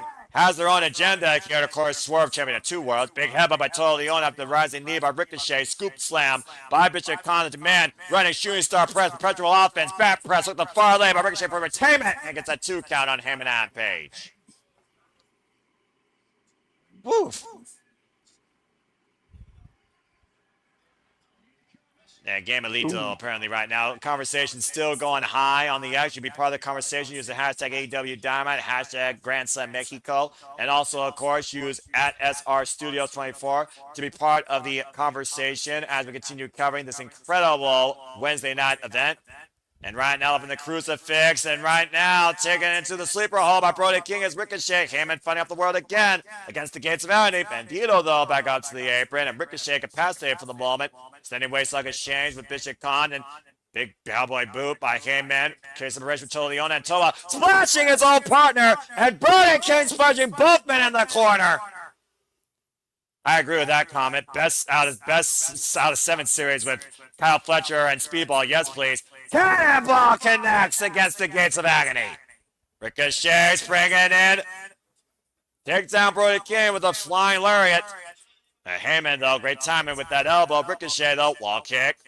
Spinning Solbot, bends the Heyman over. Rising knee again. Clock it for Middle Champion. Watch out, intense gets lariat. Woo! And Page now in the driver's seat again. And wait a minute. Hey, man, who you going to attack? Are you going to attack Bandito? And Bandito's legal because he can't tap the me, Luchador. And Bandito right now looking for the evil Teletubby. 21 play. Whoa, Ricochet able to escape. Blind tap made a Toliona, though. Ricochet up in the overhead military press with one arm. Bandito is so freakingly strong. No way. Down with the overhead military press. Oh, my God. And Brody King right now driven into the steel ring post. Bishop Khan going after Bandito. Bandito and Ricochet are legal. Oh, no, excuse me. Bishop Khan's actually legal. He made the blind tag. And it's going to look to set on the floor. Oh, man. Nasty fall for Bishop Khan. Big splash, though, by Toliona running him like a freight train, wiping out him and Page. And Bandito, still person top turnbuckle. Now Brody King coming in. Big right hand against the Samoan. Nobody strikes like Brody King in this freaking company. That's for damn sure. Ask Clark knowing about that. Runs into Ricochet's Kamiguri. Up in the fireman's carry of Toliona. Wait, what the hell? There's no way. There is no way. Now hoisting up 2 men. Hangman, Brody King. No way. There is no. Are you fucking kidding me? 3 men on Toliona's shoulders. Massive Samoan drop! Can you believe it? I was like, fuck. Now totally over the cover on Bandito too. No! And narrowly escaped, and I think the only escape there was the fact it took so long for that Samoan drop to happen, and Bandito dropped from the top. Got the softest landing, though. More of a far-away slam for him. The man, though, in command once again. Look at the triplet team Bandito. Ricochet on the move. Up and over. Oh, man. Falls to the floor. And Bishop Khan taking up over the floor. Toliona, though, face first into, I think, the ring post. Brody King on the move. What? Tola with a running lariat. And Brody King is not done yet. Top right, so let's see the woman out. Ricochet and Bishop Khan. Back inside the ring, Bandito, the legal man, the Ring of Honor World Champion. Look to show his hand as the dealer. Might get the jackpot. Looking for the 21. And Toliona holding on to the second rope for everything he's worth. Oh, big cowboy with the side of the head. Deadlift. And Toliona still fighting back. Wait a minute. Oh, hey, man, no way. Running forward. Box shot, lariat, 21, blocks 2. And Brodido are the new AEW Trio Champions. Called it. What the fuck? Sorry, Nick, you're not as good of a fantasy booker as I am. Why, though? An incredible moment give for Hangman something to do Brodido, it all Brody in. King, and Hangman Adam Page. Hangman now a two-time AEW Trios champion. Brody King also a two-time AEW Trios champion. And Brodido a first-time AEW Trios champion. And do they get a mini title for the little Teletubby there? Yeah, apparently that little CMLL wrestler just his own entity. Congratulations, though, to Brodido, Hangman Page, and Brody King. You know, get them like one of the little foam ones like you buy at Target or Walmart. I don't know if they have Target in Mexico. That was a great combination, by the way. Buckshot lariat into the bridging pin of the 21 plex. Impressive stuff by Hangman, Brodido, and Brody King. So what? You just? I'm very confused What a with this night. decision. Why are you confused? Like I told you, it gives Hangman, Brody, and Bandito something to do it all in. So you just put it back on them. Put it back on the demand at All In. No one wants demand. No one demands the demand. But coming up next, our main event, Mexico City Street Fight. It's going to be Doug Lamar Davis versus Osperay. Will you stop doing the Macarena 2026? Bloody hell. Stupid dance crazes that died a freaking decade and a half ago, if not more. All right. Well, now we got a moment to breathe again. Fuck television as we get ready for our main event. Whew. So sorry, JJ. Go ahead with that. So do you put the titles back on the demand at All In? Or All Out. Maybe at All Out. Give them another little month with it. Look, at the end of the day, Bandito is Ring of Honor champion. But you want him on AEW TV. The Trios title is the way to do it. Different avenue for him after going after the AEW World Championship not once but twice for the Owen Hart Foundation tournament and losing MJF. And also Brody King, same avenue. Very similar roads this year right now for both Brodido, and now both brothers are once again champions with Hangman and Page. And everyone has been asking the $1 million question. What is Hangman going to do now that he can't challenge for the title? Avenue 1, Trios champion. This is a good avenue for him, as of course we know what him and Adam Page can do in a multi-person situation. We also know what Brody King can do in a multi-person situation. As I said earlier, Brody King, of course, previously was one of the most notorious AEW Trios champions alongside the House of Black before they lost it at All In, and they held those titles for the better part of fracking 6 months. You know, I like your thing with Buddy Matthews. I just didn't think tonight was the time to do it. Agree. It doesn't make no sense. Oh, wait. I just sound like Nick. It like doesn't make sense. When do they go back to Australia? No idea. Because honestly, that's where it would make sense to do it, because that's where he got hurt. Correct. Well, that's just next year. At the very least, assuming that he's ready or just about ready, save it for Wrestle Dream. We don't know. How you know? You know, if Wrestle Dream is going to be the retirement of Cope, it can be the return of Buddy. Well, that being said, talking about even though it's not happening in Canada like Nick Sword was going to happen. Well, again, in Florida, where everyone goes, where all the old folks go to retire. Well, that being said, I know what's not retiring, and that's the hard-working wrestlers of AEW. As again, we got our first time coming up, as you hear, folks, right now, the blind picks for the first ever Continental Cup. Actually kicks off this Saturday in Colorado Springs, Colorado. We will see Eddie Kingston versus Jake Doyle, Orange Cassidy versus Matt Sydal, and Clark Castagnoli versus Ace Austin. But in the meantime, what's been a phenomenal night here in Grandson, Mexico, Justin Roberts, take it away. It is time for our main event on a night where we have already seen the trio champions change hands as Hangman Page and Brodido beat the demand. Persephone got the better of Kris Statlander and they elevate their shit with the help of Karoshida and wiping out Thunder Rosa. Divine Dominion suffered their first loss as Monet got pinned by Willow Nightingale, and it was made official the Brian Birds will challenge for the titles at All In. Adam Copeland, Christian Cage, the Yamas had a miscommunication. The Death Riders capitalized with John Moxley pinning Adam Copeland, and we saw the return of course, on De Leon, Chris Jericho, along with Darby Allin and freaking Mystico, get the win against the Don Callis family, and Speedball My Billy was failed to capture the AEW International Championship against Kyle Fletcher. It all comes down to this insane main event. The Bruv Will Ospreay ahead of All In, looking for no reprieve Dunkzilla, Mark Davis. One more time, the rubber of these two men. And this time, it's a Mexico City street fight with no outside interference as Will Ospreay looks forward towards Wembley Stadium to achieve a dream for his country. And a 10-year mountain he's been climbing to finally seize the AEW World Championship. And speaking of the AEW World Championship, MJF also returned and made his declaration that he will challenge whatever it takes for that title, no matter who wins it, and will be involved next week in Las Vegas in the spot number 2 opportunity match for the Casino Gauntlet after decking Andrade Elo earlier tonight and taking back his Dynamite Diamond ring as Andrade won the number 1 spot.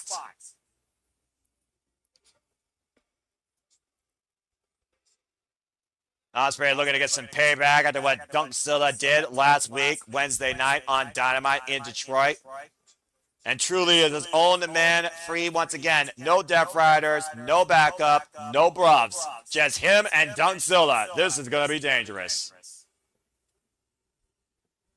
Here we go. These two monsters. Yeah, freaking Mark Davis looks like he still hasn't shaved or bathed ever. Of course, the last time that, of course, these two men faced off, he holds the last singles win over Will Ospreay back in April, where he almost put him back on the injury reserve. And Paul Turner, senior official for this contest. And it looks like we're not going to wait. Whoa, my God, that chair just flying. And right now, Mark Davis and Will Ospreay on that elevated entranceway. Dangerous territory already here for these two men. Taking Ospreay back inside with a clothesline. Of course, Ospreay won his chance to finally go all in after being Swerve Strickland for the first time in AEW and for the better part of a decade. At Forbidden Door. Big scoop slam there. And followed senton drop as Mark Davis looks to destroy Will Ospreay ahead of going all in. And ahead of maybe going back after his AEW National Championship after losing that against Andrade El Idolo at Redemption. Of course, with the semifinals of the Owen Hart Foundation tournament, that Will Ospreay got the better of Mark Davis with the help of the Death Riders fending off the Don Callis family. And right now, Ospreay challenging Mark Davis with these elbows. Needed the midsection, though. Irish whip. Incredible atmosphere all night here by Arena Mexico, by the way. Muy bueno by this all-elite fleet capacity crowd on Canada. This incredible venue, once again, welcoming AEW with an open-door policy as their guests. Well, Ospreay right now looking to get fired up over the top of the plunge. Wiping out Dunkzilla against the barricade. And Mark Davis, though, able to keep his feet up underneath him, though, didn't fall backwards. Kudos to him, though. Shows that, of course, resilience. Of course, these men go all the way back to United Empire days and during the pandemic. Everyone's pissed off at Ospreay now. Death Riders, his own freaking family, United Empire. The only one probably not pissed off at him is his own wife and son. And that's probably all he needs, honestly, right now in his pursuit to achieve at Wembley. What was Ospreay looking at here? Is that a tire? That is a tire. Okay, I'm not sure what vehicle that came from. Is that wheel Well, son? you guys Is keep freaking talking about this being the rubber, right? Well, I mean, yeah, but I didn't know if we were going to put rubber to the road off or to either man's body, kicked to the midsection. And now Ospreay planted on that tire with a scoop slam. Ouch. That's not going to feel good reverberating across your damn back and neck. Meh. For a moment, I thought that was Wheelson. I thought Clark Connors brought that from America or from Japan. Irish whip. Mark Davis sent into the barricade. And up and over. Ospreay lands on his feet, though, catching it with a big elbow. Creating distance. And Ospreay right now, what is Ospreay thinking of doing here? Is Ospreay thinking is the better question. Yeah, you know what? Sometimes I think Ospreay just does stuff, to your point. Springing up and over! Over the barricade. Perfect. Cannonball senton. Cat-like agility. That's only what Ospreay can do, as I question how the hell does he keep doing this. Take a look at the replay, folks. Again, springing up, forward. Cannonball senton, wiping out Big Dunkzilla Mark Davis. Of course, the only way this match can end be a pinfall submission inside the ring. This is not false count anywhere. Now bringing another steel chair into play, and Ospreay, pit, cherry, with a phenomenal forearm. Now the cover, lateral press, and gets a 1 count on Mark Davis. You know how we talk about and call Obafemi a bad motherfucker? Yes. Osprey's a crazy motherfucker. I think I like Ospreay more for that because it means that he has a deeper repertoire and he's also willing to go further. As I've seen so much in his career since Rev Pro and since his time in New Japan Pro Wrestling, that this man will literally break his body for this business and put his own neck on the line. Swing a minute, swoop, and spring corkscrew kick to the chair to Mark Davis. Aiming for the head and swung and missed and paid for it. Ospreay, though, still favoring the smaller lumbar here. Of course, all that neck conditioning, training, and discipline and conditioning by the Death Riders and Maria Shafir is what helped Will Ospreay with this second chance on finally becoming the ace of AEW in less than 30 days. Look for the takeover to Harris, but Mark Davis just too strong and oh, gosh! Power bomb on the apron. And he landed on his shoulders there. I don't think there's any good landing, but I suppose the shoulders is better than your lower back or the back of your head and neck. And now we got three more chairs I'm trying to come into play. Multiple chairs and a trash can. At least a plastic trash can, unless there's something in it. And Mark Davis looking to take out the trash. Oh, gosh! Yeah, he just whipped it right at him. Yeah, no kidding. Good grief. Just wiping out Ospreay in the head with that damn trash can. Freaking flyer miles for that thing. And now hoist him out. No. Oh, man! Ospreay thrown onto a fan! Yeah, that's fucked up. Well, that's what happens in Mexico more often than not. If you've seen enough shows like I have. I don't think I've ever seen that before. Good grief. I talk about fan interaction. I didn't think it goes that deep. This main event, this human car wreck that might be left on a Mexico turnpike continues. The rest of the client picture-in-picture or full commercial break. Fuck television. Shit. Yeah, it was crazy. So JJ, See, how has your day been seeing all the stuff on social media? You brave soul. Flattering. Yeah, I would say that. You know, between Ringside News, Wrestle Talk, and of course, our friends at NoDQ.com So yeah, NoDQ. posting and sharing our interview with Joe Gacy, Joseph Sawyer. Between the feedback that I'm seeing from it, you know, people that were there in the chat room retweeting, talking about how good it was. Yep. I'm not going to lie, a little bit flattered. That goes back to the work ethic of the outlook and the spotlight we bring for the professional wrestling business. So kudos to everybody, and thank you again to Joseph Sawyer for giving us our time. And again, folks, you can go watch that interview in the archives. Follow us today at SR Studios 24 to stay tuned for further interviews, shenanigans, watch live events, and further engagements for your ultimate source of reliable, open-minded, honest, unapologetic, passionate professional wrestling entertainment and combat sports and professional sports analysis. Continue. No, that's pretty much it. Like, I'm looking forward to going into the post Dynamite space tonight with some of my other friends. Mm-hmm.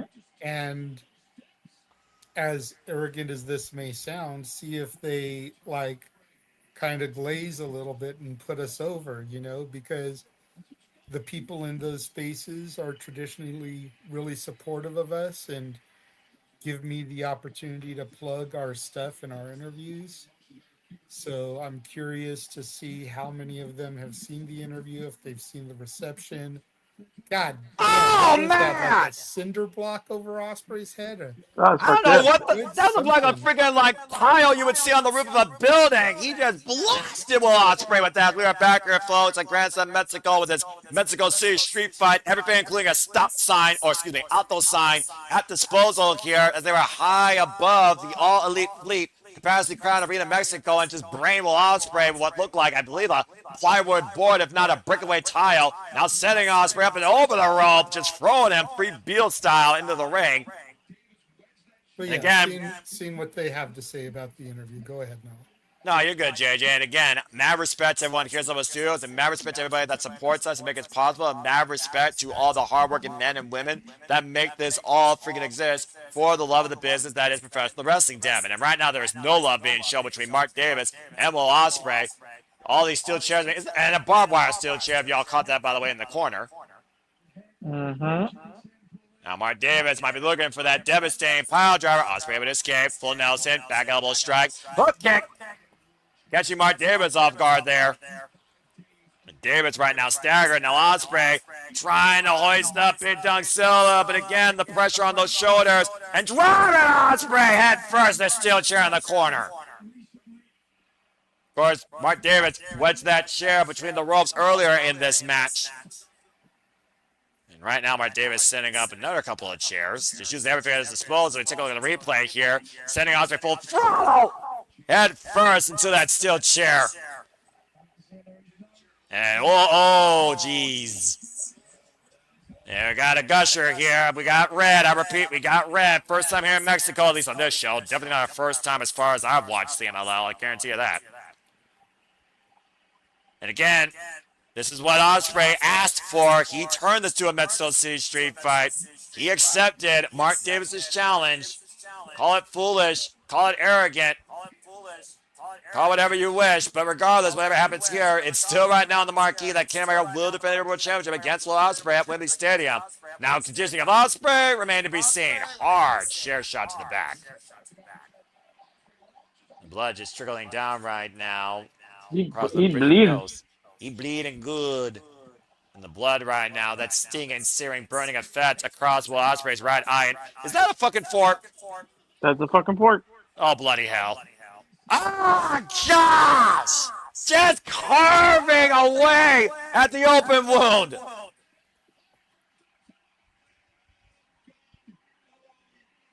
What the hell? You got some fork play going on here. And a freaking savage animal coming out of Dunkzilla Mark Davis, looking to take far more than just a bite out of Ospreay's head. Now going forward. Oh, drop to face first, going in the chair. I don't know how Ospreay was able to scout that, let alone freaking be coordinated enough for that. And once again, Mark Davis staggered off the second. Oscar!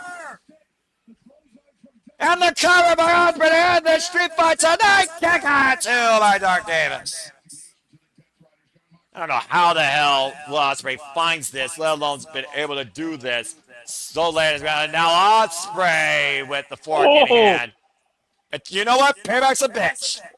And right now, just punching the head, puncturing the head, fiercely, aggressively against Mark Davis, carving away the skin and flesh. Jesus, this match. Hey, you know what? We know what Ospreay can be 1/6 sadistic son of a bitch. I'm just saying. And again, this man did say he liked being a Death Rider. This is what the Death Riders are known to do usually. And right now, looking for the hit, like, oh man, I got caught with a lariat. Clothesline from Dunkzilla once again. The Achilles to Ospreay as the power of Dunkzilla coming into play here. Now hoisting up Will Ospreay up in the Razor's Edge.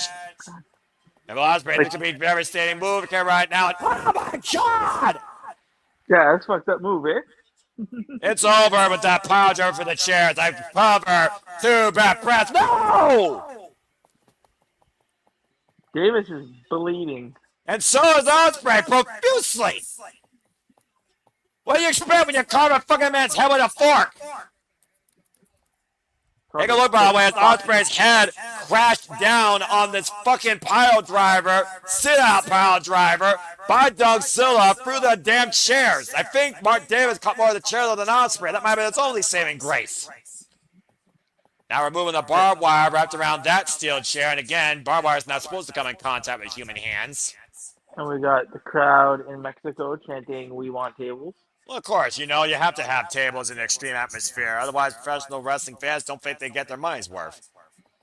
It doesn't matter what country you're in. And again, carving Ospreay now with that barbed wire. And Davis on the move. Hello! And a chair flying into Mark Davis's head. Oh, okay. There's winging the chair right now. Payback for that trash can. I think the chair was more effective. Now both men on the apron. Double under hook. And again, will Ospreay pull the trigger if needed? Will Mark Davis see it coming? Possibly looking for maybe a Stormbreaker or Tiger Driver. Mark Davis finding battle. Massive headbutt to Ospreay's heart. Caught Will Ospreay right underneath the chin there. And now Mark Davis. Oh no. Oh no. Oh no. Oh no. Oh no. No, no, no, not from there. Ospreay kicking his legs for his work as Mark Davis looking for the pile driver and the rake across the back of the Bruv. And now a barbed wire assists the rake up the back of Will Ospreay. Just ripping away at the flesh, you see the protrusions of blood falling up Ospreay's back. Oh! A head tie grab by Will Ospreay to the Davidsons. Getting his handful tonight. And now, come with the roundhouse in position. Pile driver on the apron by Will Ospreay. Payback for what happened 4 months ago that had the match stopped. This was the very moment that Paul Turner stopped the match. Again, that full grab right below the nether regions and that round kick. And Mark Davis dropped on his head on the apron the same way he got the win on Will Ospreay via ref stoppage. The referee right now counting. Here we might get a TKO if Mark Davis can't get up to his feet. Up to 7 right now. Up to 8, and Ospreay laying in the middle of the ring as well. Up to 9, and Mark Davis isn't moving, and Mark Davis... At the last possible second, finding his new win and second Legion of Life. Hit and Blake connects! That's gotta be it! Cover 2! Oh! Kick out 2 and 9 cents. Somehow Mark Davis is still alive. And Ospreay is fucking fired up here, unlike what I've seen in a long damn time. Wembley stamp, hand in the balance, looking for the Tiger Driver. Whoop, back by a drop, sunset flip, roll through. Mark Davis with the roll through though. Went for the sign there. Ospreay able to hook him. Crucifix trap, cover 2, and Mark Davis able to escape. Went for the round kick, ducked underneath. Mark Davis, catchable Ospreay. Turn around to a pile driver again. Out of nowhere. That's gotta be it. Drapes the arm over, cover 2, and Mark Ospreay gets the shoulder up again. With no pressure on that right shoulder. Incredible. This is... What a match. This is professional wrestling, damn it. This is a show. This is a single night experience. This is Grand Slam Mexico. And right now, again, Mark Davis staggering back up to his feet, wrapping his arm in barbed wire, looking for a layer of lethal proportions that might be the depth note to Will Ospreay in this rivalry. Rebound off the ropes, on the run, on the move, up and around Ospreay, catching Mark Davis, hooking him up. How the hell does he do this? Look at his step forward, hooks one arm, hooks the other arm, Styles Clash connects. Shoots the half, Ospreay with the cover 2, and oh, kick out 2 and 9 cents again. Oh my gosh. Ospreay, oh damn, Ospreay driving down Mark Davis with these exposed elbows. Vicious, relentless, violent assault. As John Moxley said that Will Ospreay might be the most dangerous he's ever been. Now wrapping Mark Davis's head with that barbed wire and raking across the eyes. Ospreay with no compassion shown. Explodes and Blake connects with barbed wire's assist. The cover 2. Will Ospreay fucking wins. Yeah. And it's 10:52, so there's seems like something's gonna happen. What the hell did happen tonight? That was a fucking barbaric clinic. Well, I think they're gonna, like, it has to, like, something might happen. No? Mark Davis finally put down, and Will Ospreay putting his past once and for all down for now. No Death Riders, no United Empire, no Don Callis family, no Dunkzilla. As Ospreay looks forward 25 days from now for the AEW World Title against a 10-year mountain that he's looking to finally peak at the summit against Kenny Omega, and the hell of a match here to withstand. Commendable effort by Will Ospreay with devastating outcomes to a former friend as Mark Davis lays unconscious.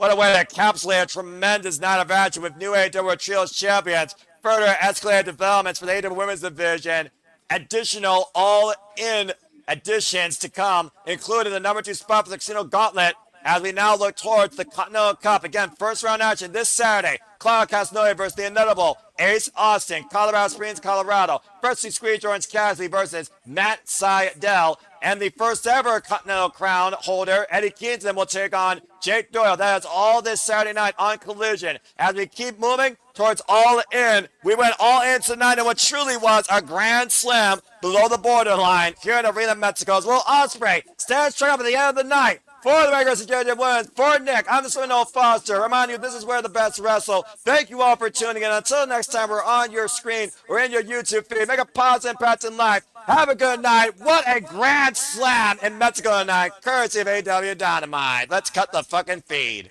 Cut the feed.